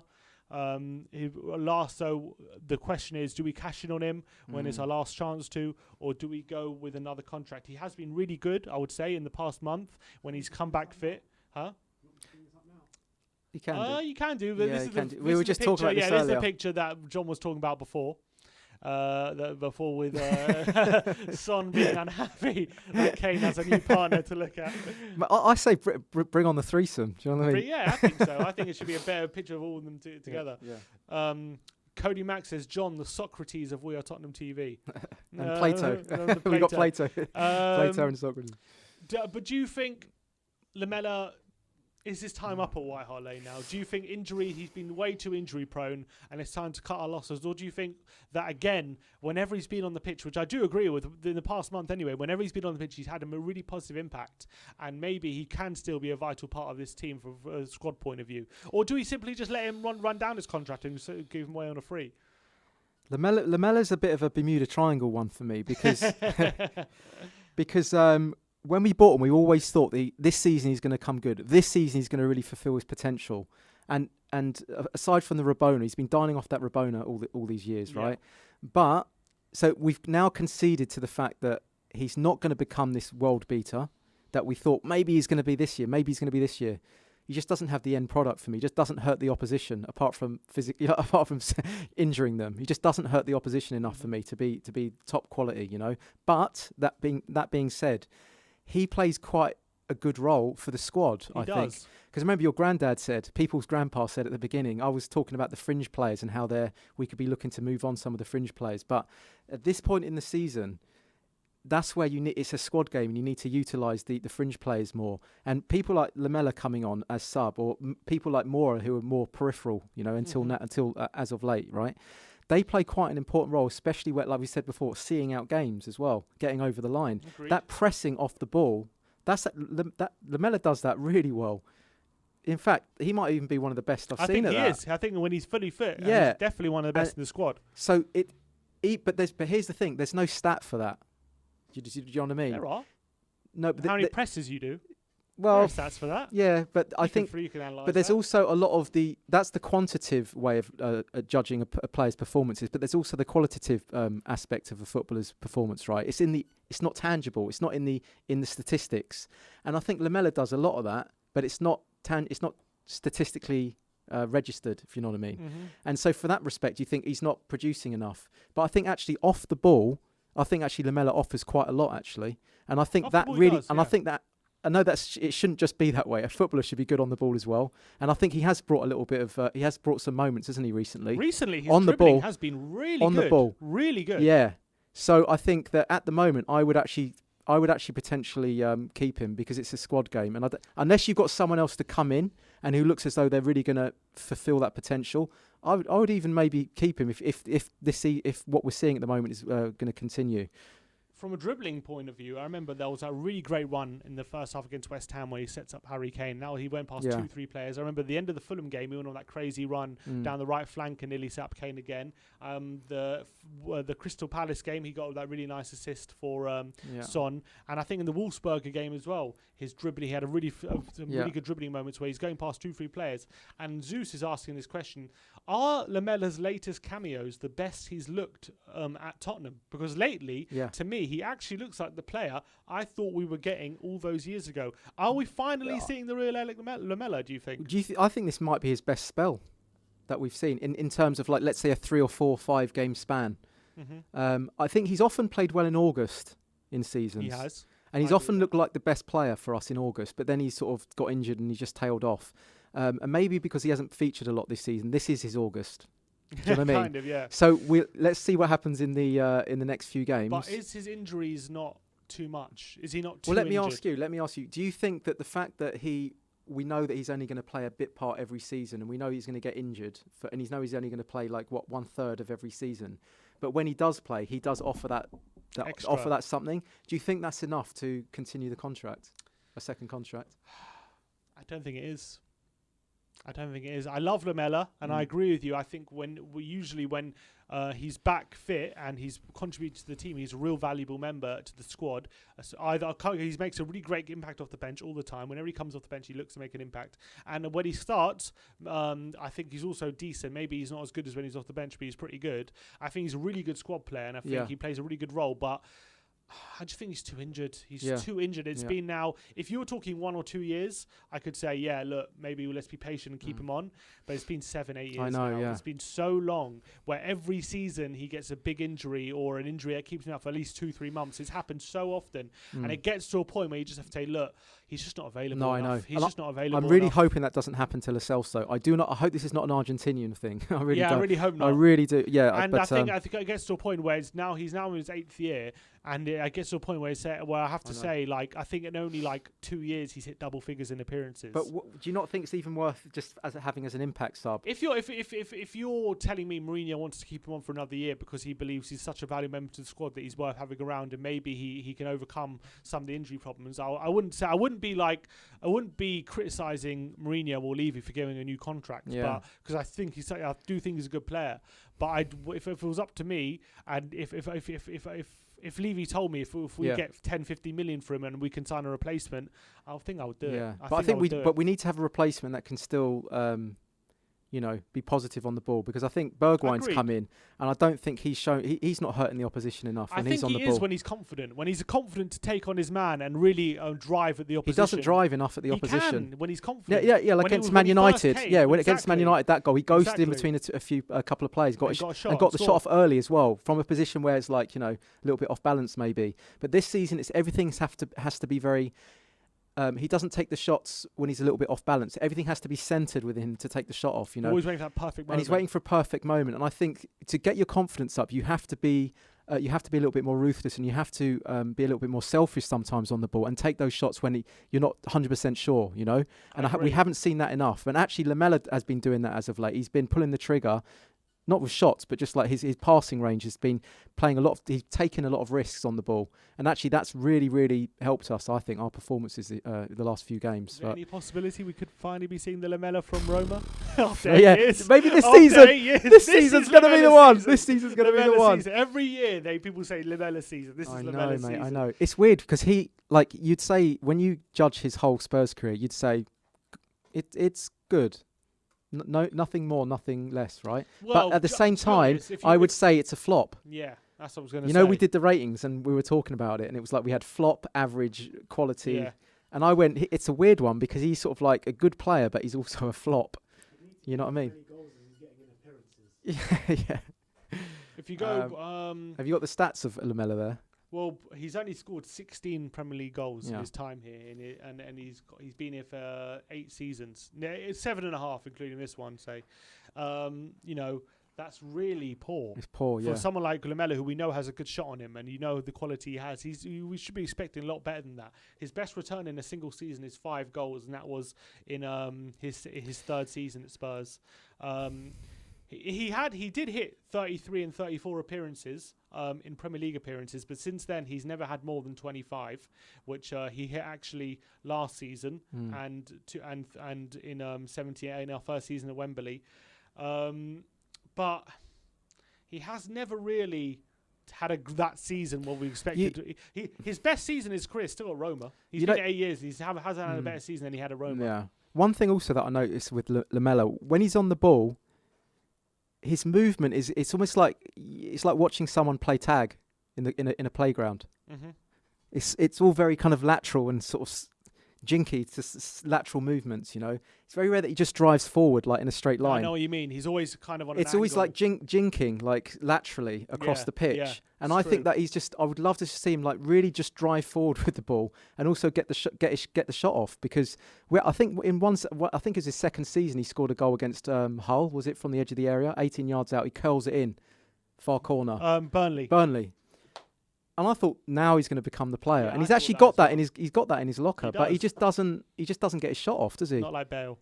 We thought he was a Bale replacement. Well, I thought at that moment, I thought this is it, but and we replaced Bale with Bale in the end. Yeah, we replaced Bale with Lamela, fine. replaced Lamela with Bale. Came full circle, didn't it? Yeah. But yeah, it'll be interesting to see if we do give him a new contract. Should we ask in the comments section whether contract or not? Lamela in, Lamela out. What are we saying in the comments? For the end of the season, let's say, not now. At the end of the season, do we offer Lamela a new contract, or do we cut our losses and sell him? Do you think it's worth? Would it be worth at all, even if we can't sell him, to just let him see out his contract? I think it's also down to the financials, isn't it, as well? I mean, if you get 15 million from him, that might be a shrewd move, I guess. A lot of ins here, a lot of Lamela ins. I think recency bias is definitely. That's recency bias. Recency bias is a very powerful thing. Because if you'd asked that a couple months ago, it'd all be Lamela out, wouldn't it? Yeah, probably. If you ask him while he's injured. Ed Marin says, I feel sorry for Bergwijn and abuse he's gotten online. He's a good player. You don't have Bayern wanting you if you're not. If you're not, but his confidence is shot and he's at the wrong club. He did apparently delete a lot of his Instagram posts, Spurs related, from this season, Bergwijn. Do you think the abuse is obviously all abuse? I don't think it's abuse. Well, I don't know. You should never really abuse let's say it's not. Let's say it's not abuse. Let's just say it's like strong criticism. Do you think it's warranted? What, deleting it? No, do you think a lot of the criticisms he's been under is warranted? I think because I mean he hasn't scored any goals. He hasn't really looked that threatening. But I would. So he fails the SAT test and the eye test. Yes, exactly. Yeah, the tangibles and the intangibles, right? But I would also say that I can still see a lot of potential in Bergwijn. I agree with you. Like, despite all that, I can still, you can just look at a player, and yes, they haven't been good on paper, and yes, they haven't scored, they haven't got many assists, and potentially they haven't even looked like they're hurting the opposition. I can still look at Bergwijn and say he's got potential. I can still see something in him. Do you think it's just a confidence issue of Bergwijn for you? Yeah, potentially. Yeah, I think if he was to get a goal, I think the Liverpool game probably didn't help him because he missed two big chances, sitters, and I think that might have chipped away at him because that was also like a bit of a sliding doors game as well for us. Yeah, it was. So that might have affected him a little bit, and I think after that he started to not play off the shoulder so much. If you looked at that game, he got in behind in Liverpool there twice, and we didn't see that. We never saw that after that game, and I think he started to not go into that positions. I think maybe to not even expose himself to missing it or something. You know what I mean? I remember like against Man City when we played them at home, he was really good. He played really well, and although he didn't really get a goal, he was like involved in all the attacking. He was busy, wasn't he? He was busy on the ball. He was really good, and he was always very good tracking back as well, and working very hard with the team. So I think he has a lot of good performances this season. I just think at the moment, his confidence is rock bottom. You can clearly see that. You saw in the Europa League game, he started against Wolfsburg. Every time he got the ball, he's looking to cut inside and shoot. He's looking to get that goal. He wants to break that duck. It really means a lot to him. Yeah. And at the moment, he just can't really get that ball over the line. I mean, I'd be playing him in Europa. I'd be starting him even. Just so that that bit of belief, that bit of confidence, and really just let. Just take the pressure off him. Just say, go and play your game. Go and play football. Go and really take it to the opposition. Then I think if he was to get a goal, then I think it could come back. The game could come back, and then we'd see like a totally different player then. Yeah, mostly ins here for Lamela. Yeah, mostly ins. I think if we were taking an overall thing. You've got a few outs, but majority looks like in. So looks like most people want Lamela to stay right now. And also, someone else. And also, this someone mentioned this before in an unpopular opinions, and I have to say, it wouldn't be a bad move to play him at right wing back. Stevie B. Yeah, if he wants to, but maybe he doesn't want to. But I actually think that he's custom made for that, isn't he? He's got a good cross on him as well, Bergwijn. Yeah. He has actually got a good cross on him. It's just whether or not you bring a player like that in and you move him into a position like that, whether that's going to knock away the confidence a little bit. Probably would knock his confidence. But I remember Victor Moses did a great job like that for Chelsea one season. I think that's a kind of an alternative view that I can actually see that would actually work, But then you have to develop. No, it was Conte. Conte's one of Moses. But if he could adapt it defensively, whoever came up with that opinion, that's actually quite inspired. Actually, I quite like that. It's not bad. Let's talk defence though. One clean sheet, one goal conceded in the past 3. Dyer, ever since he said that he's been happy with his levels this season and that he actually hasn't been having a confidence issue, hasn't actually been seen since that interview on the pitch. Anyway, we've played Toby and Sanchez centre back pairing. What do you think of that pairing? Do you think that's a pairing we need to stick with, or do you think it's just a matter of time before we play better quality opposition and they get found out again? I think you've probably got to stick with it now because it's been working the last 3 games. I think Toby is. I don't know why Mourinho hasn't been utilising Toby more. I remember he had an outstanding game against Arsenal and then he was dropped the next game. I think he could have been playing Toby a lot more. Now he's in. He's played 3 games. Last 3 or 4. Is it 4 games in a row now? He's played 4 games in a row. Yeah. So I don't know. I mean, I think he needs to rest him and play Dyer for Europa. He needs to rest. I would potentially play Dyer in Europa. Yeah. He wasn't dropped after Arsenal.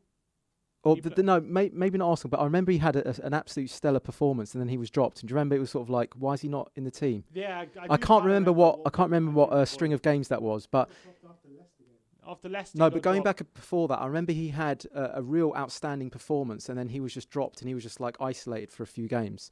And Dyer came in, and that kind of surprised me a little bit, but. What I would say though is Toby. It was against Leeds. He scored against Leeds, and kept a clean sheet, and then he was on the bench. For but the don't next you 3 think games. as though we could have played Toby a lot more this season? Yes, he has. How many games? He started 17 of our Premier League games. Yeah, I think he could have played him way more. 27. Yeah. So he hasn't. So the 10. He hasn't started 10 of them, and of the 10 of them, the results haven't been that great. The results seem to have been better with Toby in the side than without him, but. With him aging, is it a case of we having to manage him maybe? Or do you think of maybe we just haven't trusted him? I don't know. We're going to find out soon. That's the thing. And I think Toby is like a swan for me. I compare him to a swan. His positioning's so good that it doesn't look dynamic, his defending. Mm-hmm. Whereas the opposite of that is Sanchez's positioning is not as good. So when he goes into a tackle, he's sliding into a tackle. Whereas Toby's already there. If you know what I mean, and he's just ushering them out. So people go, "Oh, he didn't put the tackle in. Oh, he's not really doing much, Toby." You know what I mean? Whereas if that was Sanchez, his positioning would be off. It'd be like a couple yards off. But he makes a dynamic sliding tackle in, and because let's say he just happens to time it well, everyone's going, "Sanchez is having a great game." And that's what I noticed with Sanchez. It's another perception thing because he's a little bit more last ditch than Toby is. If he times it perfectly, everyone's going, "Wow." Super dynamic game he's having here, you know what I mean? But against the top teams, he doesn't have that little margin of error so much, and I think that's when he's likely to give the ball away or just bring the player down or just miss the tackle completely, and then that's when he gets exposed. So I want to know what happens in the games. I mean, I'm going to call this the big game, but it's against Arsenal. It's always a big game, right? I want to see what happens in the big games, and if that partnership. If let's say we keep a clean sheet against Arsenal, and then I think it's that we have to keep that for going forwards. What do you think? Yeah, I agree. I think Sanchez. I agree with your point that Toby doesn't make as many clear defensive actions as Sanchez, and so it goes unnoticed. But for me, that's when when a central defender is quiet and you're keeping a clean sheet, not conceding many goals, I think that's the best sign. I think your defender should be kind of doing less defensive actions. He should be in the right positions and to positioning himself so when the pass comes in, he's intercepting the ball rather than making a tackle when the guy's through on goal. Exactly. And Sanchez is way too often making slide challenges, way too often in the box as well. Yeah, and in the box as well. Yeah, in the box, exactly. Way too often. And you're going. Yeah, and because he pulls it off, it's a perception thing. Pull it off, but when he pulls it off, it's a perception thing. Because he pulls it off, everyone goes, "Yeah, no problem." It's a bit like when a team scores a goal and then they totally slice you up. You know, they carve you open, and then the offside flag goes up. Yeah. Everyone kind of goes, "Yeah, it was like it was offside anyway." Like, you know. But to the trained eye, you were like, "Come on, guys!" They really didn't know that was offside, and that could have been a goal. Sometimes you hold a line and it's impressive. You can sometimes, but not with Sanchez. Not with Sanchez. No. I think Sanchez a lot gets caught ball watching. Yeah, that's the two biggest gripes I have with Sanchez is he gets caught ball watching way too much, and his quality, his composure on the ball is completely lacking. I feel a lot. Well, I think it's improving of late, but I think I think a lot of the time. He doesn't know what to do with the ball. He gets it, and when he's under pressure, if you put him under pressure, you just shit the bed. He'll put it out of play for a throw. If he goes long, he'll go out for a goal kick or something. He doesn't have that quality on the ball that we need to build attacks from the back. But I feel like my biggest gripe from him, from a defensive point, I think when he's aggressive and on the front foot, and he's proactive in his defending, he can be very good. Yeah. And he can get in front of the defender. A lot of the time, he gets in front of the attackers and he gets the ball first, and he can outmuscle them a lot. But when he's being a bit too reactive, and when he's in a low block a lot of the times, and he's marking men and he has to get tight to them, a lot of the times he gets caught ball watching, and players run off his back. And that's exactly what. Well, that's happened to all our defenders this season, isn't it? Exactly what happened on Sunday against Palace with the goal we conceded. Benteke is completely free in the box, and you're looking at it like, how is he free? And Sanchez was marking him. He had him completely marked, and then a few seconds later, he's caught ball watching. He's watching the cross and it wasn't even that much movement, was there? There wasn't that much movement from Benteke. He just walked straight and conceded the goal. Yeah, and that's my biggest frustration. But do you think we will persevere with Sanchez beyond this season, or do you think we'll look to sell him? I think that if we let's be honest, if we concede goals against Arsenal, everyone's going to look at the individual for that goal, aren't they? Depends. I think, let's be honest, it's all people are going to go, it's a soft goal, that was an individual error. I think you can almost guarantee that if I've just seen that so much this season. I think then it could be Sanchez in that position. If it is going to be an individual error, it's less likely to be Toby, more likely to be Sanchez. Yeah. And I think in that moment, a lot of people are going to say, if the result doesn't go our way as well, another perception thing, if we get away with it, people aren't going to say so much. If we lose that game or draw that game and Sanchez makes the error, people will be going like, I want to see Rodon come in or Dyer. They might say that. Probably will. For me, I think you probably got to keep Sanchez in. I actually thought we could have played Rodon instead of Sanchez over the last 6 and brought him in and bled him in. But because we haven't done that, you're probably going to have to say, if it ain't broke, what's the expression? If it ain't broke, don't fix it. Yeah. But do you think with Sanchez, it's a thing that he is at a level now where we are seeing this is the real Sanchez, and he's been at the club now 4 years, and we are seeing the defender that he's not going to improve beyond what we're seeing? Or do you say he's still 24, he's still got he's still early on his career with Mourinho kind of thing, and he can still learn and develop into a good defender? I've got a good analogy for this. I think he could end up being the Lamela of defenders. Lamela of defenders? In what sense? In the sense that you think every season you think he's going to be this player that really comes on and like fulfills their potential. This season's going to be the one. This season's going to be the one. And I think potentially, he'll probably remain at this level, you know. But I think it might be good enough to be a kind of a fringe player if we want a kind of a peripheral player like that. But I'm not sure. I'm not sure that I've seen anything that I think he can take it to the next level as a defender, if I'm being totally honest with you. Because I think you can kind of tell with how good a footballer is on the ball. And there's certain things that you can train out of a player and certain things you can't. You know what I mean? Like, so Mourinho can't train?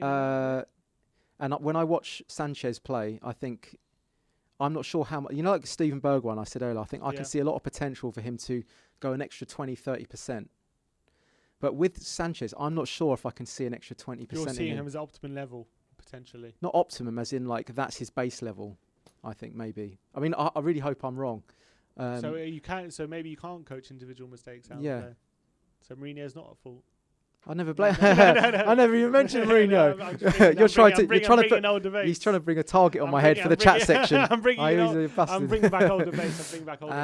What do you think? What's your opinion on Sanchez? Do you think there's room? Do Do you think there's like an extra 20-30% in him? I think when he doesn't, I don't know. I don't know if there is, to be honest. I think he's now been at the club for a while. I think we've never seen a Sanchez that doesn't have those moments in the game where he just loses concentration. We haven't yet to see that. Unless we're not under the cosh and then it doesn't get exposed. That's when... Yeah, I think he's better when we're on the front foot and he can mop up kind of on the counter-attacks, and when teams play balls over the top, he's very good at sweeping them up and stuff. Yeah. And if Toby makes a mistake, he's good at like covering for that. But I agree, when he's in a low block, he doesn't seem to have the minerals to keep that concentration, that physical, that mental capacity to keep it for 90 minutes and say, well, I'm not making any mistakes today. He needs to learn to stand a player up. You know what I mean by that? Like, don't go to ground. Yeah, he goes to ground so often. He goes to, again, against Palace in the last 10 minutes. He goes sliding in on the byline. And the guy just puts a foot on the ball, goes round him, and he's in the 6-yard area or in like 8 yards out. He just danced round him. It was it's easy. Like, what are you doing, Sanchez? Yeah, just like stand him up. Like, just stand him up, get goal side, stand him up, and then like force him to go backwards. But what he offers us physically, I don't think any other defender we have offers. In terms of his pace to cover a lot of ground, his ability on the counter to sweep up when teams are going over the top and trying to counter us, he's very good at that, and he's got a lot of pace, and he's got quite a bit of strength as well. So I think physically, he is what we require. But I just feel like in that low block, he doesn't have that concentration to not make any mistakes when he's put under pressure. And that's also because he kind of goes lunging in a lot, you know, and he sort of. You know, your heart's in your mouth a little bit. And also, he doesn't have the quality on the ball when we're in a low block to spring a counter-attack and to get that pass right when we're on a counter. Yeah, also, because his distribution's not the best, he's not the sort of player that can be press-resistant and drop a shoulder and keep going forwards. He sort of he errs on the side of caution. You know what Toby's very good at that Sanchez isn't? Is when a lot of the times you've noticed it with Toby, when a cross comes in and he goes to clear it, he clears it with a purpose of finding someone. I mentioned that on the post-match. Yeah, he clears it with he cushions his header. Exactly, he might look like just a standard clearance, and it might fall to a Spurs player. But it's very purposeful. Exactly. He clears it with his right or left foot with purpose, with the aim of finding a man. Sanchez can't do that. I mentioned that on the morning after show to you a few weeks ago, and I was saying the difference between Dyer and Toby is that Dyer, given the opportunity, he'll power a header out 100%. You know, it's like holding the X down on your pad, on your controller. Yeah. He'll just power it out, and he won't think about the players around him. He just thinks like, let's just get it away. Get it away. Toby's different, where he'll just take off a little bit off the header, knowing the players around him, the Spurs players around him, and he'll cushion his defensive headers to the nearby Spurs players. That's the different level of IQ between a player like Toby and a player like Dyer. And I also think Sanchez doesn't quite have that level of awareness. I agree with that, but the thing is, I kind of feel like we have to persevere with Sanchez and Toby for now, because I feel that they complement each other in different ways, and I feel like what they give each other is what we need. And although it's not going to be perfect and it will leak goals, I think it will, but I just think it's the best we got at the moment, and unfortunately, it's what we got to keep going for. And finally, if you watch Toby, another thing that kind of goes under the radar, when we're facing an attack, when we're defending, like the team's coming onto us, if you watch Toby, he's the one pointing to all the other players where to go. Yeah. So if you take that out the team, there's almost like no leadership there. And Dyer hasn't taken that role on. No, he kind of he's like that typical industrial defender that kind of just does his duty, but doesn't have that shared awareness of where everyone else is. Whereas Toby, he's thinking like, where does his position plug into the defensive organism, if you know what I mean? How can I be an organ in this organism? Whereas like when you watch Dyer or Sanchez, they're just like not really thinking about the defensive unit. They're just thinking, I'm just going to defend individually. But they don't see how their individual place fits into the larger defensive unit. Whereas I think Toby kind of like morphs himself into a position where he goes, this will be beneficial to team, knowing that defender's there and they're there and I'm here, you know what I mean? Agreed. And he actually moves, he kind of like marshals the other players around him. You'll just see him, he'll kind of like point, he points a lot. Whereas you don't see that with Dyer or Sanchez. I agree with that. The thing with Toby is, when you're comparing him in terms of leadership to our other centre-backs, I think he excels. When you're comparing him to other leaders in the Premier League, I actually don't think he's as good as them. Toby? Toby. I actually think so. Why is that? I just think I don't know. He's just who he is. I think he's a very good defender. I think he's a decent leader, but he's not like a I don't know, like a John Terry. Or he's not a vocal lead. I guess he's not vocal. Yeah. So I still think even he can improve in his leadership. I just think he's better than what we have in terms of leadership of course, what we have. I mean, and I think that's why a lot of the time when we have Dyer and Sanchez, they're just all constantly making mistakes. There's no communication. There's no communication. There's no communication, and they're constantly making mistakes in between themselves. And Sanchez needs someone next to him helping him through the game. Exactly. And he's had Vertonghen, he's had Toby, and he always looks better with them. But when he's with Dyer thinks of himself as a centre-back, and he thinks of himself as this guy who's going to be, who sees himself as this is his natural position, but he's never really grabbed that position in terms of what it means to be a top-class centre-back in the Premier League. And I completely agree with what you said in terms of he just defends without thinking about anything else. And that's exactly what he does. Yeah. He doesn't communicate with the other members of the back four. He just thinks if I'm defending well personally and if I'm having a good game, then we'll be fine and won't concede. But what he doesn't realise is when he doesn't communicate with the rest of the back four and he doesn't make sure that this guy's in the right position, he doesn't take that leadership role because Sanchez ain't going to do it. Yeah. If he doesn't do it, then it breaks down the whole defensive system and it lets us down. And that's actually a really good point because that is fundamentally why we start to look... we blacked out? Yeah. That's fundamentally a reason why we start to look leaky in games that we've been trying to hold on to a lead with, because every player starts to do a little bit of that, what Dyer does. And they all start to think, instead of me having trust in my other centre-back to have that position covered, I'll kind of like straddle lanes and I'll try and do a bit of your job and a bit of my job. Mm-hmm. And you see the attackers coming back and defending and they're sort of like doing multiple positions. Yep. And everyone's sort of not completely 100% trusting in the players in their positions. So what you get is a sort of, like you could call it a straddling of lanes, where everyone's sort of like straddling each other's lanes and it's opening up spaces everywhere. And that's actually the kind of, what you just described with what Dyer does chronically is actually what happens. I noticed to a lot of the players in those kind of like crunch moments of games when the pressure cookers are up. You know, I actually noticed that's actually what happens with nearly all our team, even Toby to a certain degree, because he's like he's trying to like batten down the hatches, you know, right. And so he can't do it all himself. So it's kind of All right. But good points. Those were good. Last person maybe we should talk about is Matt Doherty, who's he's himself in a recent interview with Spurs in the programme saying that he hasn't been happy with his level of performance himself this season, and he knows he's made a lot of mistakes, but he says Spurs fans haven't seen the best of him, and he thinks he's turned a little bit of a corner in the past few weeks, and he thinks hopefully from now to the end of the season he can show his best. And there's also been rumours that we're looking to sell him at the end of the season. Do you think there's still a chance? You don't want to know my Doherty thoughts. I want to know. Is there still a chance that he could become a good right back at Spurs, or do you think that what we're seeing now with Doherty is what Doherty is, and is going to be very hard for him to improve on what we're seeing, and that we need to upgrade him, we need to sell him? I mean, you still do need to have to give him more time to. Do you think a bit extra harsh on Doherty for writing him off straight away like this? Or do you think... No, I think it's justified, actually. You think it's justified? No, because it's not just the calamitous moments that people are going to judge him on. I'm just judging him as an actual footballer and like how good he is on the ball, his technique. And I'm just not seeing anything to write home about when I watch him play, you know? Nothing. I mean, I actually think that he's a poor man's Alan Hutton.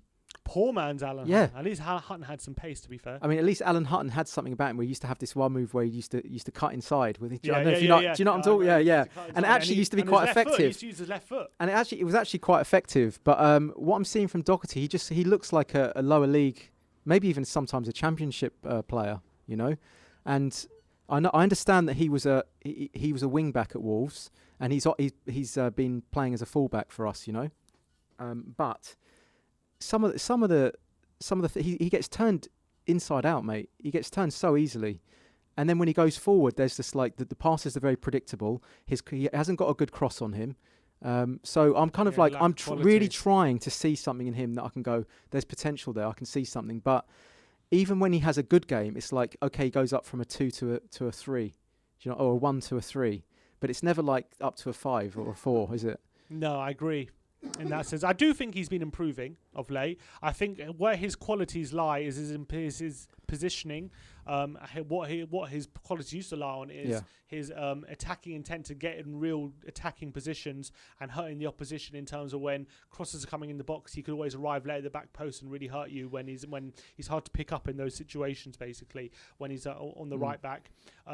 His positioning in terms of in the final third, he's always an option there. He's constantly there, so you're giving the opposition something to think about, whereas if he wasn't there, it'll be very easy to double mark the winger, whereas if he's there all the time, even if he's not providing that much quality, there is just something there in the mind of the opposition to think about. But you could have any player play that and have that same. Not necessarily, because you need to have that energy to be able to get there all the time and always be an option, and also have enough about you to get back in position and basically not be a liability and be exposed. And I think the last few games he's done that quite well. Yeah. And I think what I'm disappointed at is when he does get in those positions, there has been a lack of quality when he's crossing. He hasn't been able to find a man as much as I would like. Although I think his final ball has been better than it was earlier in the season. It's still not great. And I think defensively, he's been a bit of a less of a liability than he was earlier in the season. But I agree, there's nothing out that I'm seeing. I want to see it as well. I really want to see it, but there's no spark. There's no sparkle. Where you get the sparkle from players like Stevie B, don't you? And the one benefit supposed benefit of signing someone like Doherty from a rival for 15 million, from a Premier League rival who's played in England for a lot of his career, is that they shouldn't be taking time to adjust or that much time. Yeah, exactly. That's as worrying. much time as if you're gonna have a player who's going to take a year to adjust, you might as well sign a prospect who's younger, 23, from maybe from Spain or from Italy, who you know has a higher ceiling, a higher potential, and give him a year to adjust, and then you have a player who's got resale value and who's got more potential. But with Doherty, the supposed benefit is supposed to be ready now. Yeah. He's supposed to be ready to come straight into the team. He's 29. And he's supposed to be Premier League proven. He's supposed to be used to the league, and he should be ready to step in and just be able to adjust quicker, but he hasn't been able to do that, so it's taken one of the benefits away of what it was supposed to be of signing someone like Doherty. Also, I don't know what it is, but I can't shake off the fact that he's a gooner. You think that plays into it, does it? I'm just like, when I saw those tweets about how he was loving Arsenal, like, he's got a lot to prove. Do you know what I mean? Yeah, it adds an so when he doesn't prove it, it's almost like I can't let that go. Do you know what I mean? Yeah, I know. So that is kind of weighing on my mind. Agent Doherty, yeah. You worried about I mean, that? personally, if I had to say now, if you had a gun to my head and you said like, what's the decision on Doherty? I would move him on at the end of the season. I would, yeah. Yeah. Plus, even for a cut price, take a loss. Yeah, I would. Yeah, because you've got like players like Sessegnon as well. Lays plays on left, not really right. But wings back, we've got players to come back. We've got at the moment we've got really Aurier. You can play Tanganga there. Yeah, we've got players like Tanganga. I'd rather have Tanganga. I think Tanganga's quality. Yeah, even as a right back, as in the player needs to go forward. I know Tanganga doesn't go forwards much, but I would still rather be bringing in some of the new blood. Okay, all right, and all right. I think we've gone over time here. It's been a mammoth stream, 1 hour 55 minutes. That was wow. I enjoyed it. It's flown by. I enjoyed that. Oh. I enjoyed that. Yeah, we didn't really disagree on much. I think we're actually more agreement. Yeah, that was actually quite in terms of the league, look, we're 5 points behind Chelsea now in the race for top 4. So all to play for from now to the end of the season. These 3 wins have got us back on track, but it's all about consistency, and so we need to keep it up. And do you back us to keep it up? I think if we can win this North London derby, that would be. You think? I think then we're really looking good. We can have a sprint finish. I think. You think it's another sliding doors moment? The Arsenal game is an apex moment for the rest of the season, and I think if we can really take it to them, I want to see a real positive performance. Then I think we're going to finish the season strongly, and I think we could even nick 4th. I think realistically it's looking like 5th, but I think we could even nick 4th if we continue the performances. You think we have to choose between 4th? I think the way to look at it, I think when you're playing well, you generally tend to average about. So I've noticed this, I suppose, about it's 2 points a game. Yeah. And I looked at that, and that will make us finish on 66 points, and I think that would probably in this season. Yeah, it might nip us into 4th, but that means we've got to play very well for the rest of the season, and I can see that potentially happening. All depends on this Arsenal game. I really want us to take it to them. If we can. Draw will probably just keep it. It will just keep things as it go, and then you'll have to judge it on the next game, I think. Yeah. But can't lose. If we lose, are you feeling confident for this? Yes and no. I'm confident because of the circumstances. I think with us playing on. We're at home first against Zagreb on Thursday, and they're going to Greece on Thursday. So maybe that, and if they do get a bad result, that could definitely have a psychological effect in terms of maybe they'll have to rest players for the London derby, because Europa League, they're all their eggs in the Europa League basket at the moment. Arsenal, if they go out Europa League, their season's done. It's not exactly the same situation for us. So if they do get a bad result in Greece, they might have to rest players against us on Saturday, because they can't really afford to go out the Europa League. More so, even if they lose the North London derby. So a lot depends on how those Europa League games go. But right now, as things stand, I am confident, because I think we're in much better form than them. I do think we're a much better team than them. I think in terms of our front three at the moment, the way they're firing, they're going to be. They can't get more confident than how they are now. Exactly. In their past 3 games. We've timed it well. Yeah, we've timed it well, kind of. And with Arsenal just drawing to Burnley, and with them travelling to Greece, and we're not travelling on the Thursday, that could provide. But here's the thing. This is something that I've noticed over years. It's a little bit of a paradox. We tend to always go into the North London derby in good form. Do we? I would say 90% of the time we do, yeah. Like, we always tend to have a string of good performances, and we go into this game like in top form, and it generally form goes out the window in the games. You're right. Yeah, even in like this season where we're going up against Leicester, we were in like really good form, and they were in really bad. I think they were on a bit of a downward tick, and we were on a bit of a we were going into that game really confidently. We were going, well, you mean when we went? I think it was that season. To go top of the league. Yeah. When Kane scored that great goal. And they just sort of all went out the window that game. But so paradoxically, also, sometimes you look at a team and you say they've had quite a lot of games recently, you know, and they've only got, let's say, 2 days to rest, 3 days to rest, whatever, right? Weirdly enough, those teams seem to do better than the teams that have had more rest as well, I've noticed. I need to sort of look at the stats. There has been a weird thing. There's a weird paradox to that the team that actually looks like they should be more knackered. It is weird, It's almost like their adrenaline levels are up, and they've maintained that through to the next game. And the team that's had the bigger rest has actually looked more ropey. Yeah, a lot has happened a few times. Yeah, so I don't know whether that's going to. I don't know whether that's going to play. We're not having paradox. more rest. It's just they're going to Greece, and we're playing the same. We're going to have the same amount of sometimes rest. the difference in game time. Let's say we've had more. We've had more rest. You think our energy levels will be up, but often the team that's had the least amount of rest has been the most energetic. I think it's different. We're actually playing the same. We're playing on Thursday just like they are, but they've got more travel time.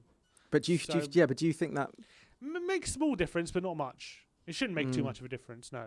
But it's just another thing to factor in. But one thing that I want to do, I don't want to see us start that game and just like the first 15 minutes is just trying to weather the storm. You know, and then slowly get into the game. I want to see us start off that game and really get on the front foot and start fizzing the ball around and start, if we can, pressing. What kind of team do you want to see on Thursday in Europa? Do you go completely in Europa? Rest? Do you go completely rest, or do you play a bit of a strong team? Mixture. Keep some strong players in, but also, he already confirmed that Højbjerg is going to be rested. Yeah. Who else? But do you play both Kane and Son and Bale? Would you rest 3 of them? Would you play 2 of them, or would you? You could mix. I think you could mix that up a little bit. Yeah, you could. And you know what? The plan C, you can even start a Moura and Lamela. You know, we did that against Everton, I think, and actually we look really good in that first 30 minutes. But for me, that's a plan C. But there's definite permutations that you can do with the forward line that isn't going to damage the team so much. I think it's a danger to. Would you start Kane and Son, or would you bring them on? I think one of them. You'd start one of them. One of them. Which one? Probably Son. You'd start Son. I think so. I think maybe Son up front. I think the fact, though, if you got to remember in Europa League, we have 5 subs instead of 3, and that makes a big difference because it essentially means if things are not going right at half time, you can essentially change half your team. Also, there's another thing that you have to take into account. If you start Kane, I've noticed it's difficult to bring him off sometimes. You know what I mean? It's very difficult to bring him off. Yeah, like Champions League, for instance. Like if you start Kane, there's no way you can bring him off before the end of the match, right? So you get stuck with that one dimension, right? But if you were to start without Kane in that Champions League final, let's say, then you start with one dimension, then you can change it up into a different dimension. You know what I mean? So that's the only issue that I have with starting Kane is it's difficult to haul him off at times. That's why I wouldn't start him. I would. So save I agree him with just you. in case I agree with you. I think you start with Son and then you kind of look to bring Kane on because if you're 2-0 up or something, then you kind of just try and see it out. Exactly, see it out and go for the second leg. I think that's what we got to do on Thursday. What about Stevie B? I think we start him. Yeah. I would. Thursday, I would. That's the game for him to find confidence. To play with. Remember, that's a very big factor for me. 5 subs to play with. I think it's a big factor. I would start Bale. You start Bale on Thursday. Yeah, you wouldn't want him fresh for Saturday? I think that I would start him and maybe bring him off on the 60th minute or even half time. Because do you think he's shown in the past week that he can play 3 games in a week? I think he can. Yeah, I think he can. And I think it's good for him as well because I think a Europa game would really get his confidence, soaring. Yeah. I would start Lucas, Lamela, Bergwijn, Son. That would be my four. that would be good as well. Yeah. Yeah, maybe you're right. No, sorry. I wouldn't even do that. I would play Lamela, Dele, Bergwijn. Oh, you'd play Dele. Okay. Dele. That's interesting. I would play Dele on Thursday. Yeah. I mean, we've got so many options now, haven't we? That I know. It's weird when things are going well. Every player's great. And so we've got a great team, a great squad. But anyway, we're going for 2 hours. Yeah. It's been a great stream. I've enjoyed every minute. Let us know feedback in the comments if you enjoyed this kind of content. Like and subscribe if you're enjoying the HOTSPAR. Yeah. I've been enjoying it. Hopefully the viewers have been enjoying it as well. Let us know your thoughts in the comment section below. John, always a pleasure having you on. Nice one, mate. Yeah, that was good. It was good 2 hours. Yeah. Getting a lot of stuff off our chests. Yeah. But anyway, always a pleasure. Like, subscribe, and comment. And as always, come on, you Spurs. Spurs.